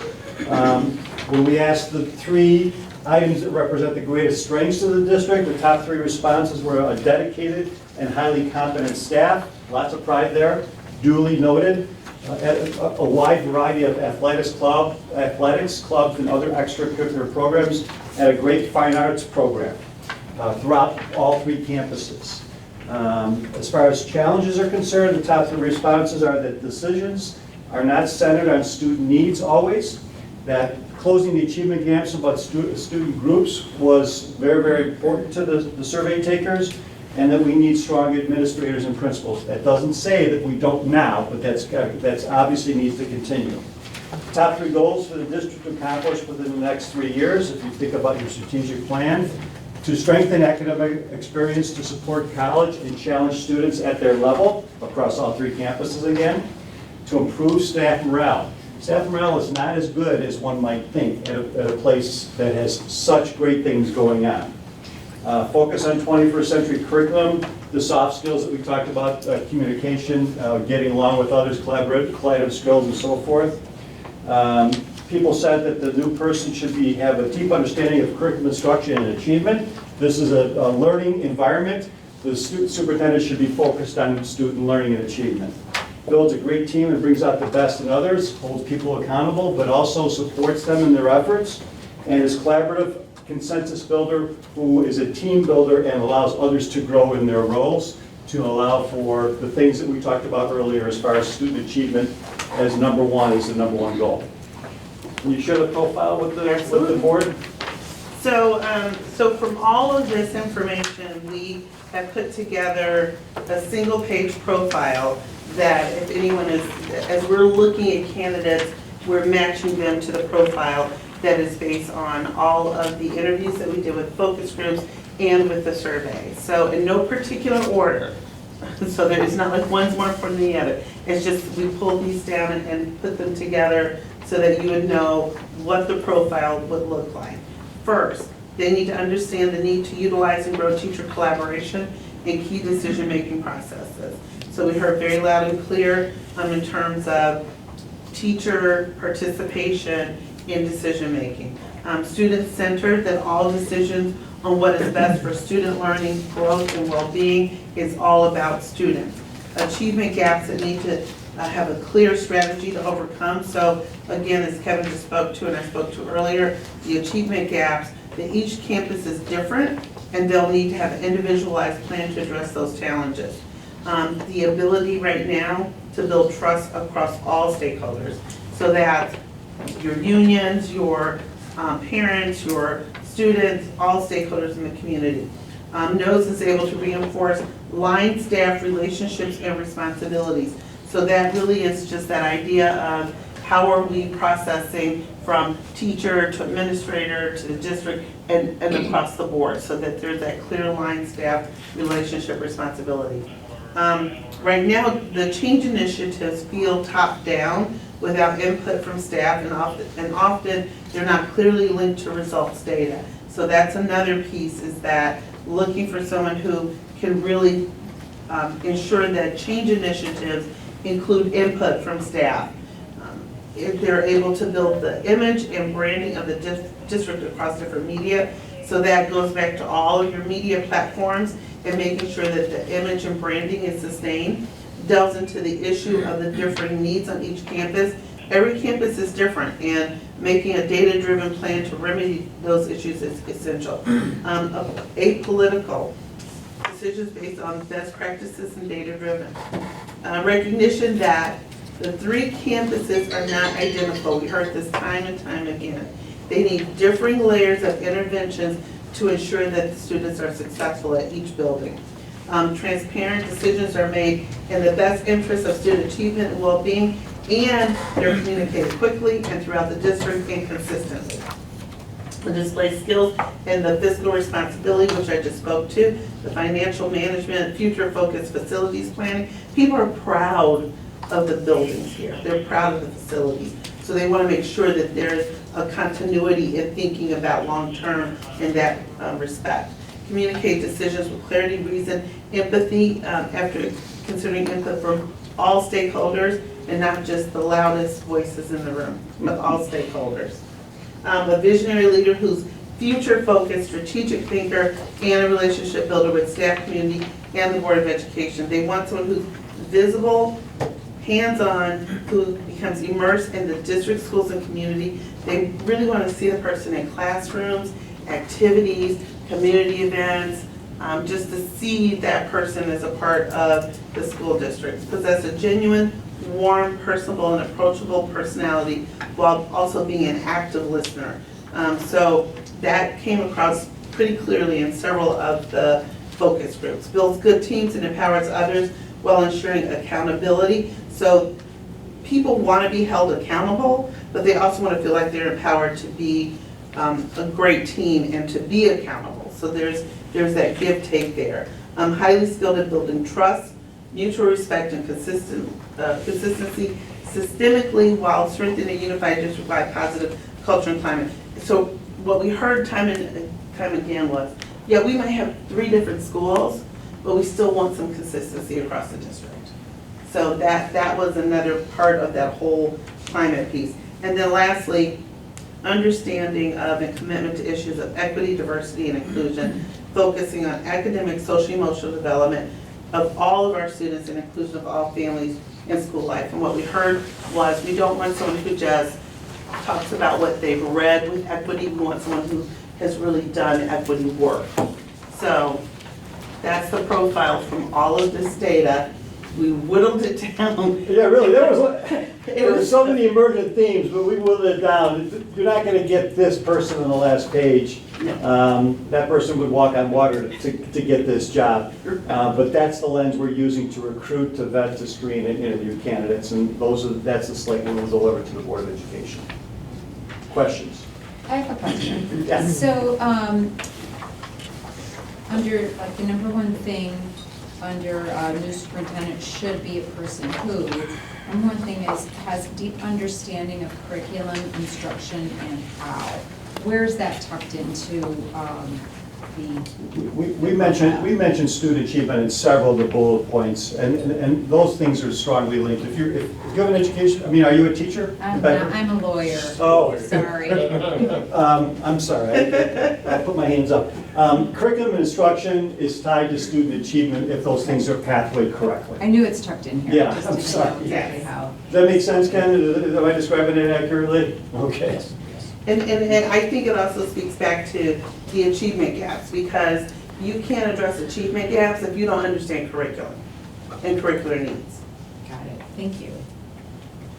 And we talked earlier in our presentation about the alignment issues of different course structures on the 3 different campuses. We heard from some of the staff there especially, and some of the students, that those things aren't strongly, and sometimes strongly aligned. That will weaken curriculum across the 21st century skills we talked about earlier, but also it doesn't help bridge achievement gaps. Does that make sense? Yeah. Other questions? How do we prioritize this list in terms of, like, we're not gonna get everything? How are we gonna determine which things are most important as you're screening for people? When we meet with you next and deliver the slate of semifinalists, we will provide you with a list of some sample questions, and we will help design those questions so that your priorities, when I say you are the 7 board members, are exhibited in the questions that you ask. And you don't have much time with these people, so maybe 10 questions total, so everybody has enough time. We'll talk about this in much greater detail at the presentation. But that's a good conversation to have prior to us meeting, and during that meeting, we'll have plenty of time to do that. So what's important to you may not be important to you, what's important to you may not be important to you. You have to come to some sort of consensus about prioritizing these elements. And you'll be taking, I guess, you gotta get that list to us first, I guess, right? Yes, absolutely, yeah. Yes. We will have shared all that with you. And Don and I have not written our questions yet for our screening. We don't have those in place yet, but we will share those once those are done. So this 143 candidates per se. What? No. That's participants in this. Oh, from Let me get a share. I was getting nervous for a second. 143 people They were in the focus focus They were in the group, focus. in the open Yeah, forums, yeah. yes. And I think the open forum took the survey. That's my recollection. So the potential the candidates Yes. that you've been gathering right now.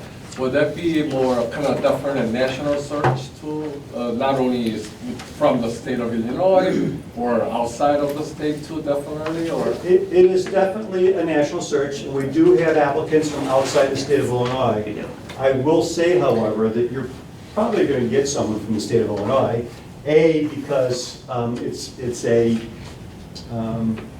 once you're from Illinois, you probably stay in Illinois your entire career, A, and B, licensure in Illinois has gotten a little more cumbersome. To be a superintendent, you must have the right, what they call professional educator license with a superintendent endorsement. That's not an easy thing to get if you live in Missouri. Does that make sense? It's just against the law. I have a question. You have to go back to school.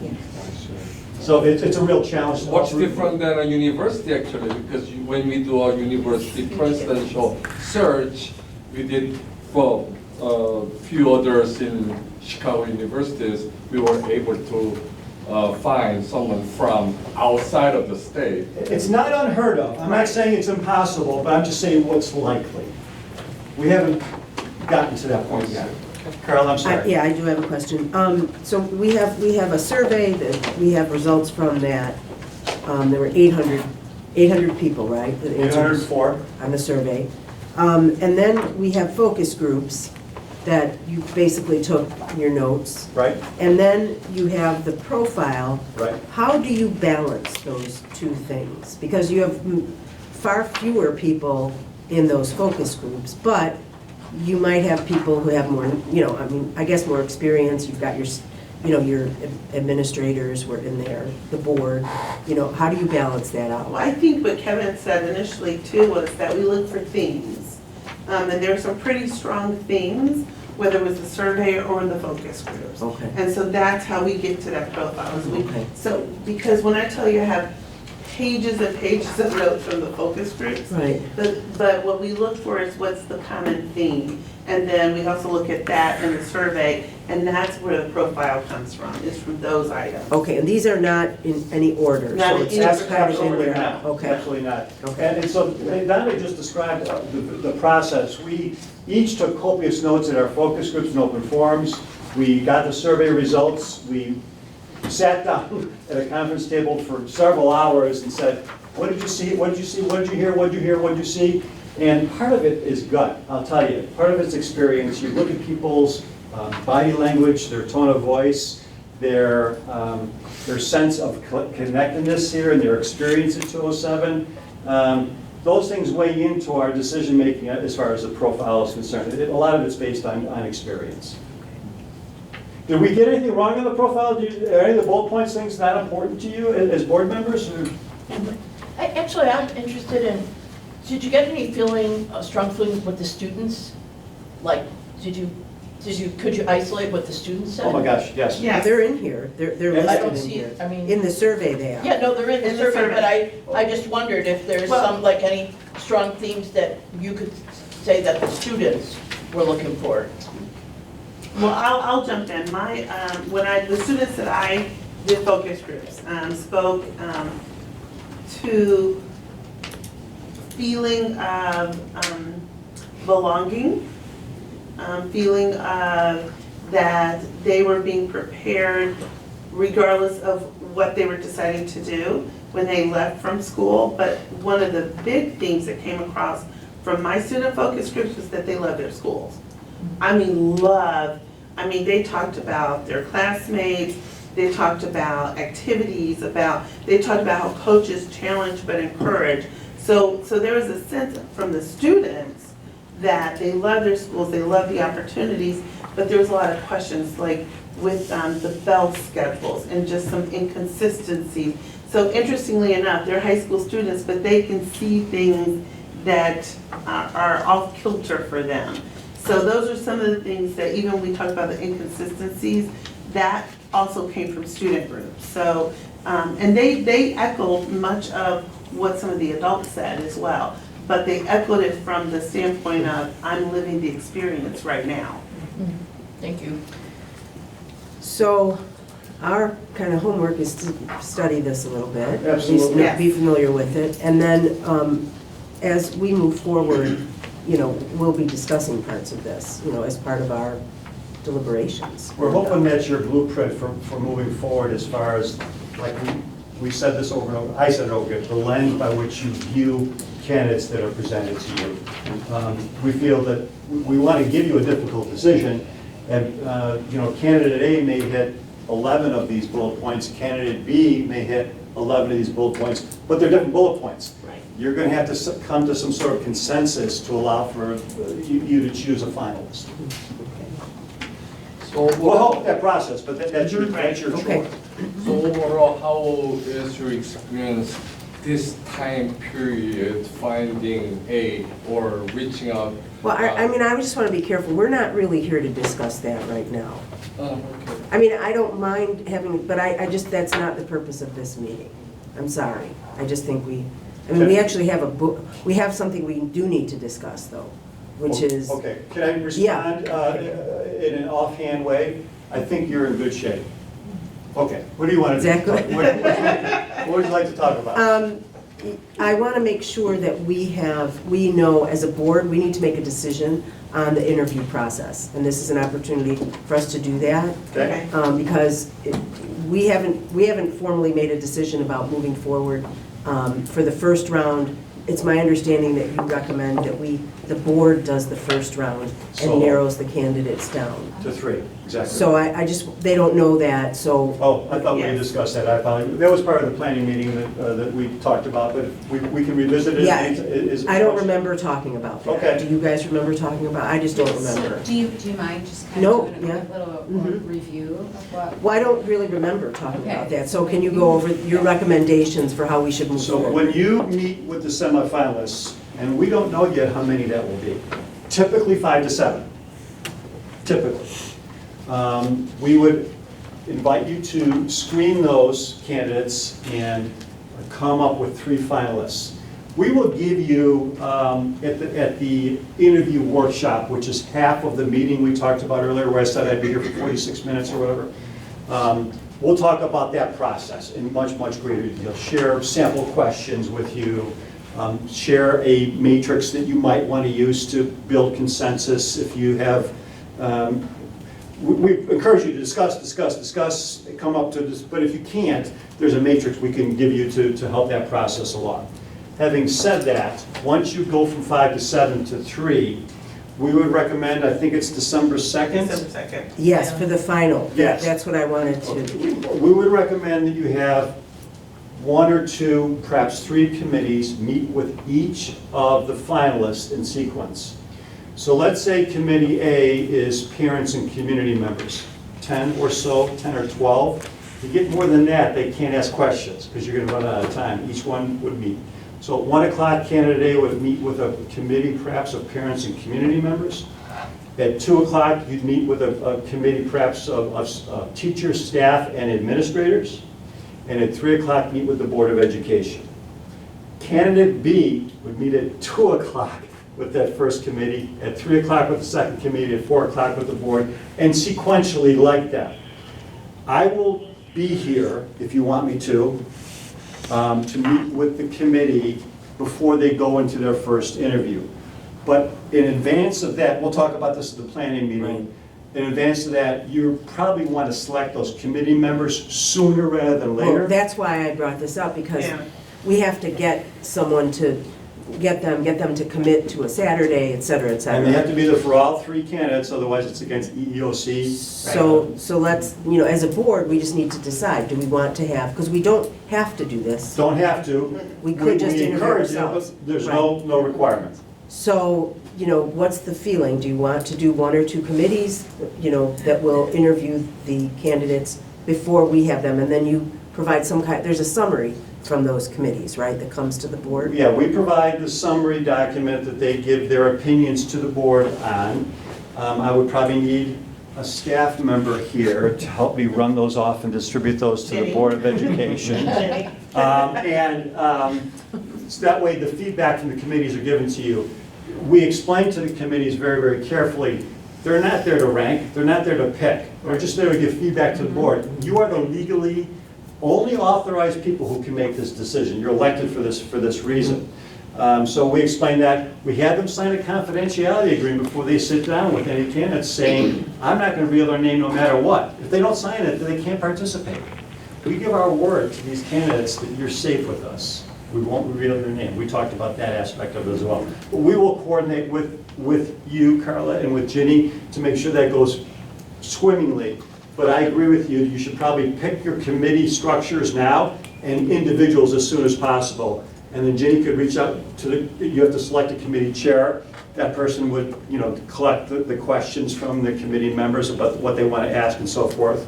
But we will share that profile and that'll be on your website tomorrow morning. So, just so I understand, the recommendation is, let's say 2 committees. That would be community members? Parents, community members, Parents, you want. and staff? Staff, admin, and by staff, I mean teachers and non-certificated staff. And admin.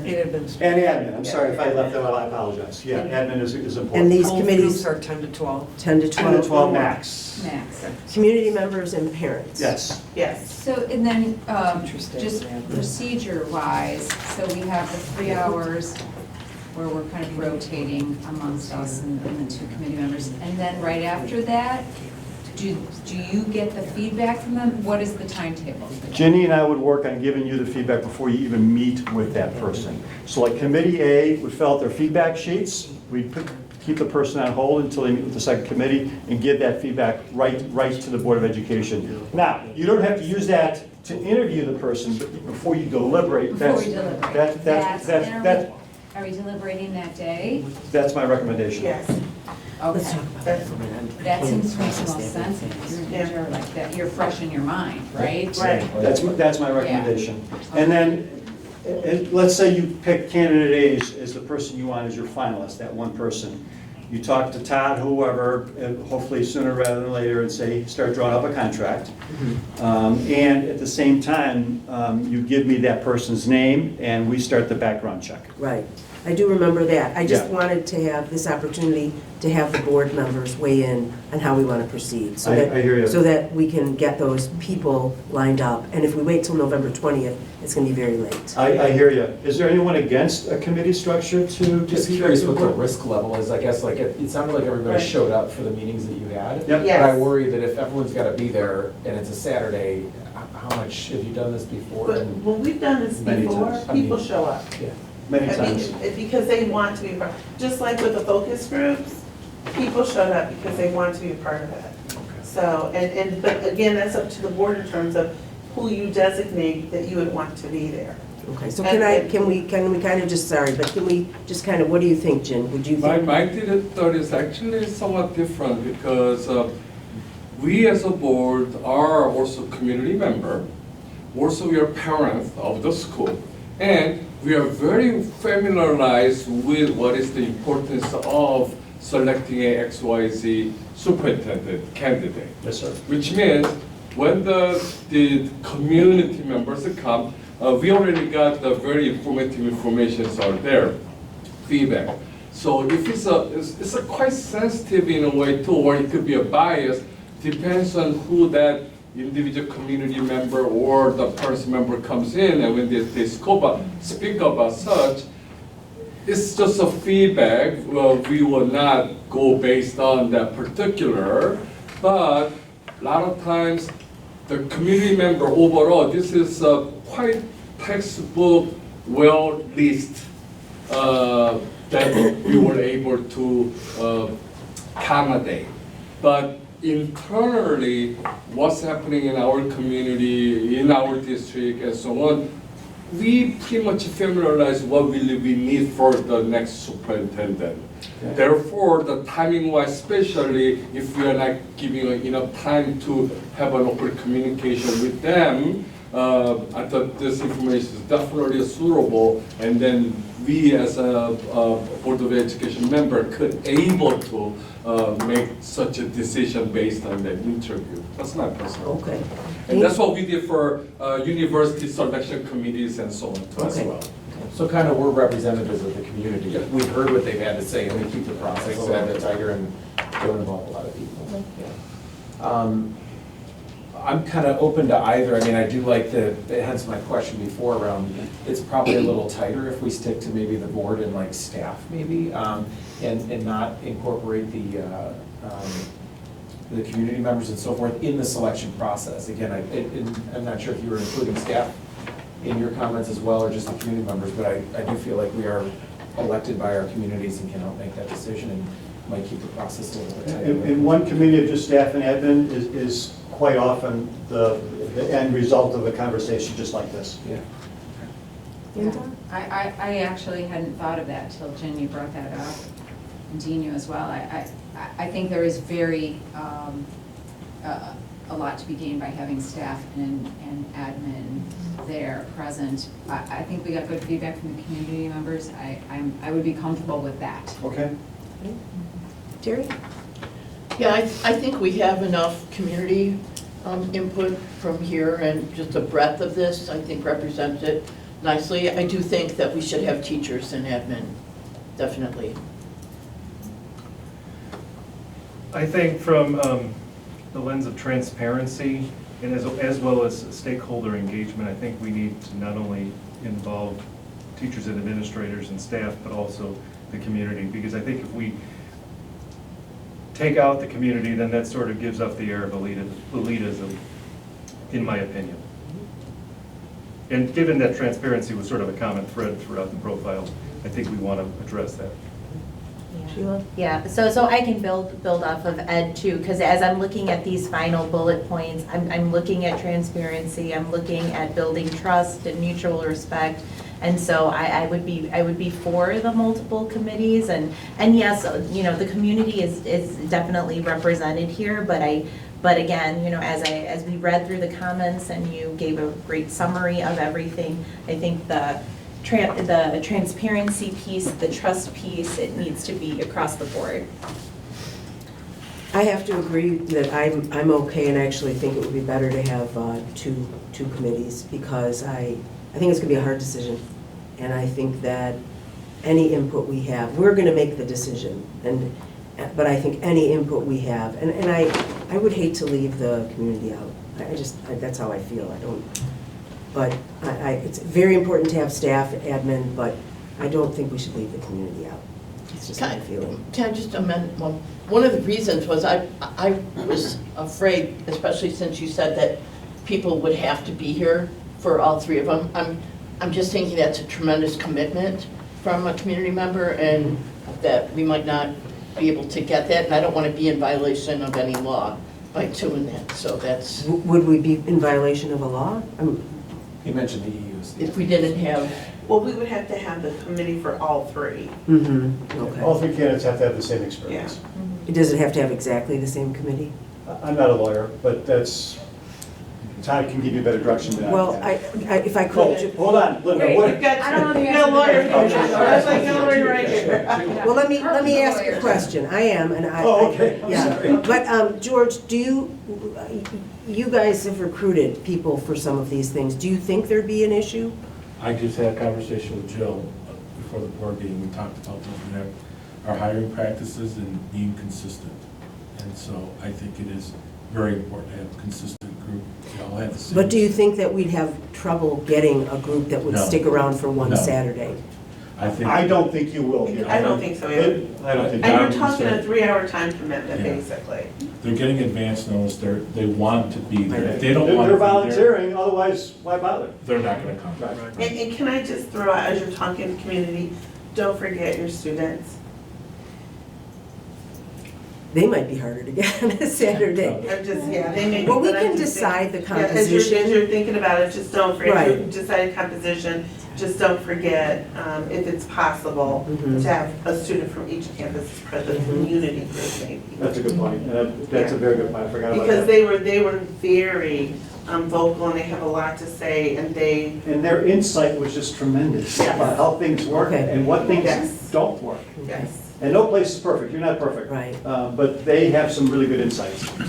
And they're experiencing the teaching and learning in the classroom, that's a good Yeah. set of feedback to get. Yeah, at the end of the day, they're Maine Township students.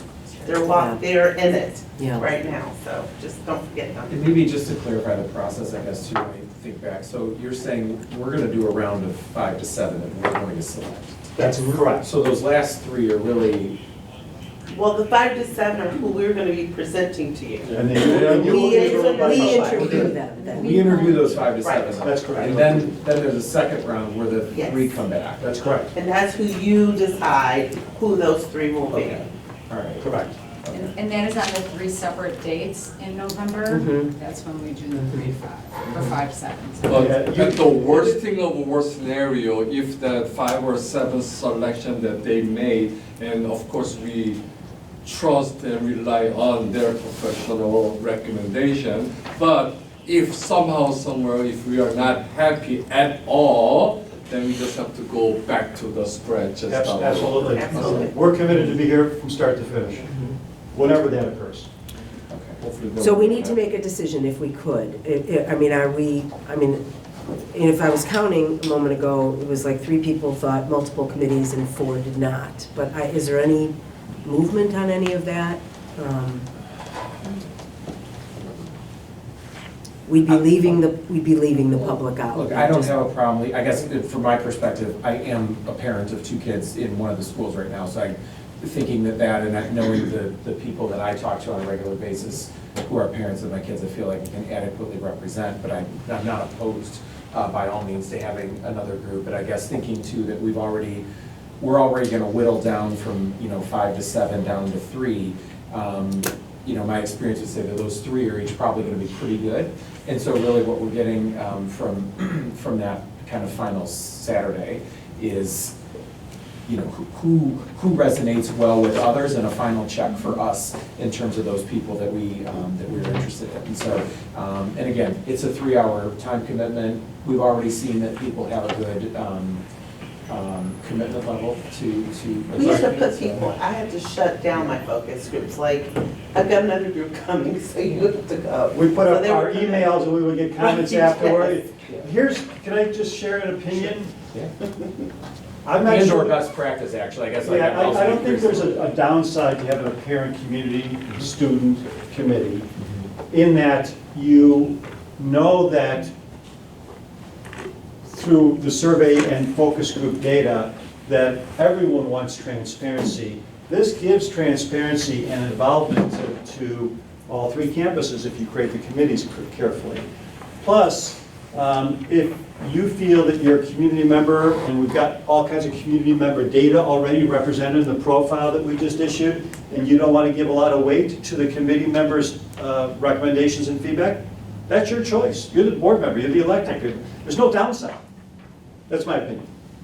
And even if you looked at the composition, if you've got 3 parents, 3 students, 3 community members, that's 9 people right there that you've already, which then gives a segue for each school to be at the table, providing feedback to the board in one more venue. And out of curiosity, how does that mix, like, they give 1 vote? Or do you give the? They don't vote. They don't Well, vote. they're gonna give feedback. They're just Each providing individual, feedback. Okay. we give directions to them. Yeah. How But does the feedback? here's the feedback sheet. Please don't discuss anything until the feedback sheets are filled up. Then you can talk all you want as a group. Yeah. But the feedback sheets are 1 person in that committee, yes, but 1 person to the Board of Education. And we collect it.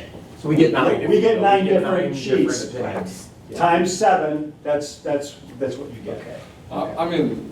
It's all good, I'm okay, but I think at the same time, we also have to, or you guys have to consider, when we approach and selecting a parents or the community or the staff member, what are their so-called qualification or their financial status, their ethnicity, Asian, African, South American per se, or different ethnic diversity community have a different perspective of looking at that. Financial, the income levels difference. They might have a different perspective of when they're looking at the superintendent search. And even for the school staff too, how long they've been there, what kind of a major they were, are they, all that sort of thing too. So I don't know how we could sensitively find overall selecting such that can, compensate in all the general category. They're not going to represent your entire district, that's for sure, I understand that. Fair point. We did pull together people, though. Well, I was gonna say your focus groups absolutely represented a variety of students, parents. I was actually, and even the administrative team. So really that's up to the board Right. to look at what Well, that and I looks think like. we had input from, I think, George, we had input from the principals on some of this to pull together some of the people who were coming, parents. Correct. Okay. Parents, the students. Because so they have familiarity with some of the things that Jen is talking about. Okay. Okay, where are we at here? See, people, those committees, so with their, say we have 7 candidates, so all the committees have to meet, and how long is that? The 5 to 7 candidates is just for the board. Then Okay, you so whittle they're it not down gonna to meet at all. 3. Okay. You whittle it down to the 3 Okay. that would then go to the committee. Okay. And then they would meet with the 2 committees and the board. So that's a 3-hour commitment on the time for that candidate. Yeah, one committee would get here at 1 and leave it at 4, one would get here at 2 and leave it at 5 and so on. But there might be a very good chance when we got the 5 to 7 candidate, when we look over, hopefully we could possibly select whoever that we have in 9 in a way. Otherwise, from there, shrink to 3 members, then we are already familiarized with individual, so. Yeah, and that happens if you get, if we bring you 5 and one person is just like shining, shining, that's fine. Then you don't have to do the 3 and you're done. Exactly. Plus, just throwing this out there, that one person may be in other searches. If you can do it a week ahead of time, all things being equal, you might be in a better position. I'm just throwing it out there. I hate to not, probably not gonna happen because this is a destination district, but there's other searches going on. Okay, so, I'm good with the community committee. I guess is okay, that what you're looking okay. for? Well, yeah, I mean, we need to Others? decide. Because you guys We just were. raise her again. Yeah, Yeah. yeah. Who would, Community. well, So community and, So I 3. don't feel strong enough. Okay, I don't really, okay. your points are very well taken. okay, so we're gonna do that. That's how we'll have to set it up for that Saturday. It's just that Saturday. Thank you. I think that's all. Is there anything else that you wanted to mention? I don't want to keep everyone too long. Kevin, I think we're good. Our next opportunity to meet with you is on the 20th, and we will come ready for the candidates. Okay, okay. And interview, we'll go through the process with you all, do the Okay. training, And the and training. present. Kevin and I have our legwork cut out for us over the next 2 weeks. Okay. To get to a good solid slate. When did that open up? When did what open up? The We opened it applying? up back in September. Okay. Yeah, the We've day been after. open. we And had when does planning it meeting. close? Yeah. When does it close? Mhm. Can you, you're Eileen? Yeah. SchoolExecConnect.com? Don't quote me, but I think it was. You know how many people there are, but you don't know when the thing closes. Well, what it is we had some people who did not hit the final submit button, so they got emails today to let them know that by tomorrow, they have to click submit to Okay. even be considered, so. Oh, okay. Well, we've been in touch with them many times, Yeah. and our recruitment team and everything, so Yeah. hold the phone. Okay. And we will be doing our screenings next week. Okay. Yes. Will you Finalized by tell us how many- November 6th. How many applicants? Yeah, today is the closing day. Well, today is but the- we've got that's what some I'm people asking. Because who we're, had not yeah, hit because the we're starting to submit have button. candidates tomorrow. Right. Your website. Okay, so it's today. It's It's today, November 6th. Now, if someone called me tomorrow morning and said, I'm superintendent of the best school district in America, can I apply? I would say yes. You know, we deal with those things. Okay, okay. And what was your Can you question? get, can you, will you reveal to us how many people have applied, or is Oh. it just sort of a? Well, it's, if I said the words, I can't give you the number, but it's around 24. Oh, thank you. Okay, if there's Did I nothing more. make a mistake, Donna? You're right. Because we've been going through them all. Oh, yeah. Because now that we've been working for the profile, then we have to go back through each candidate. And do the to see- matching of each Yes. candidate to the Okay. profile. Okay, November 6th, you said. Yeah. Yeah, today, it closed today. Okay. Yeah, we closed today. Okay. Well, thank you very much. I appreciate that. By the way, I have a suggestion. If you're going to ask somebody to look something up on the internet, don't ask Eileen. Oh. Eileen, I went to that. And on that note, I went to make we're that. done with You this. got it? I thought the firewall would let you. Oh, okay, I'm sorry. Okay. I apologize. All right, thank you very much. Thank you, Colin. Good night, guys. Thank you. Good night. Thank you all. Thank you. Okay. We'll see you on the 20th. Are we having Thanksgiving dinner then? Yeah, we are. Okay, are there any public comments? This is the I don't second have any opportunity sheets. for public comments. Okay, hearing none, could I have a motion to go into closed session for purposes of Second. review of closed session minutes, appointment, employment, compensation, discipline, performance, or dismissal of specific employees on probable imminent or pending litigation? So moved. Thank you. Ginny? Collins, Aye. Coyle, Aye. Iker, Aye. Lee, Aye. Patras, Here. Yusuf Abramson, Owen. Aye. Okay, we are now in closed session. Could I have a motion to return to open session? So moved. Second. Ginny?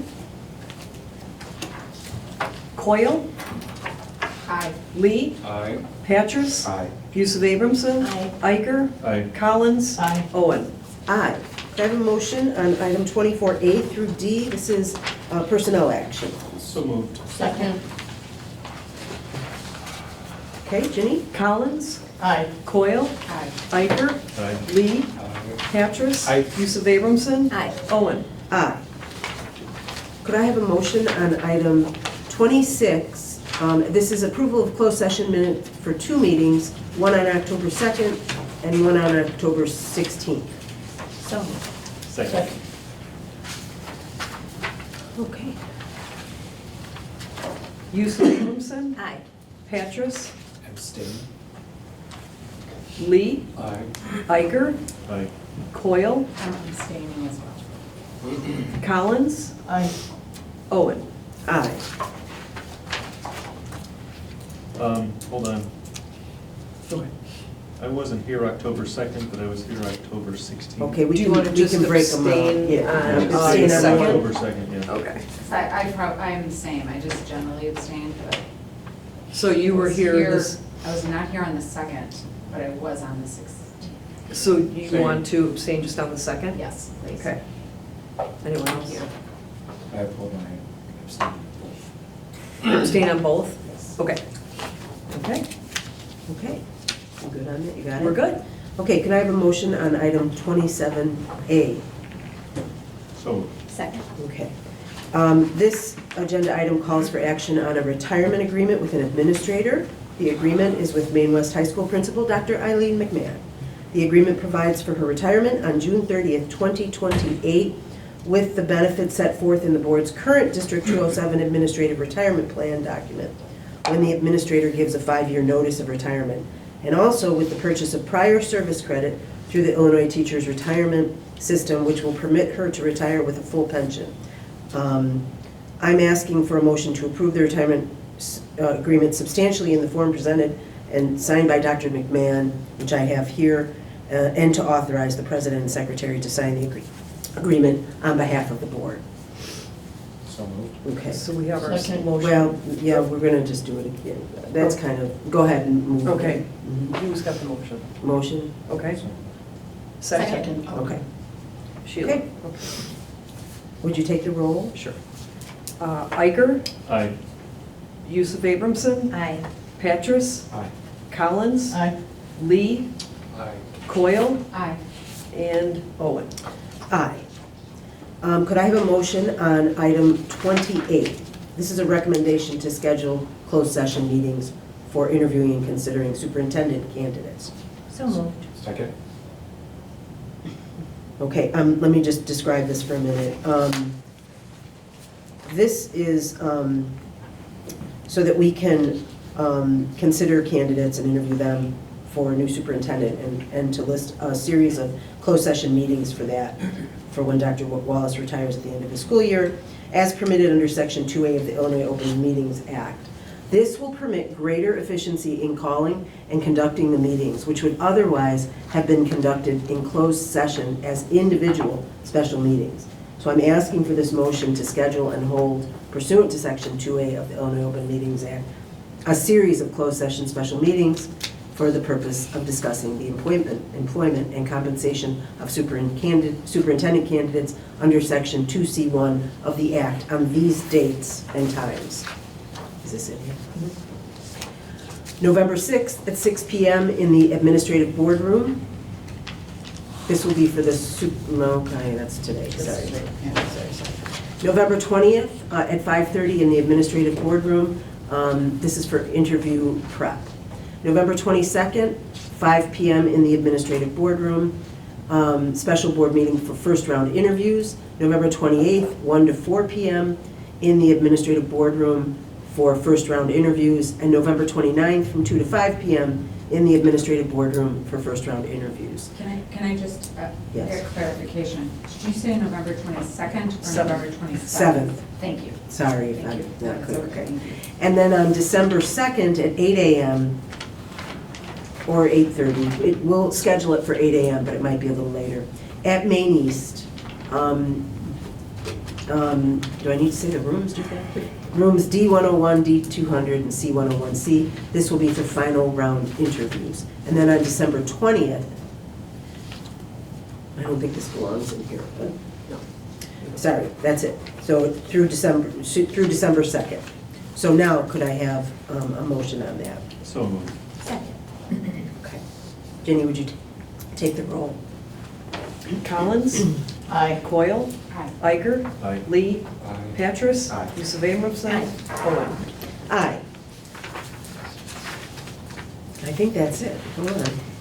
Yes, could I have a motion to adjourn? So moved. Second. All in favor? Aye.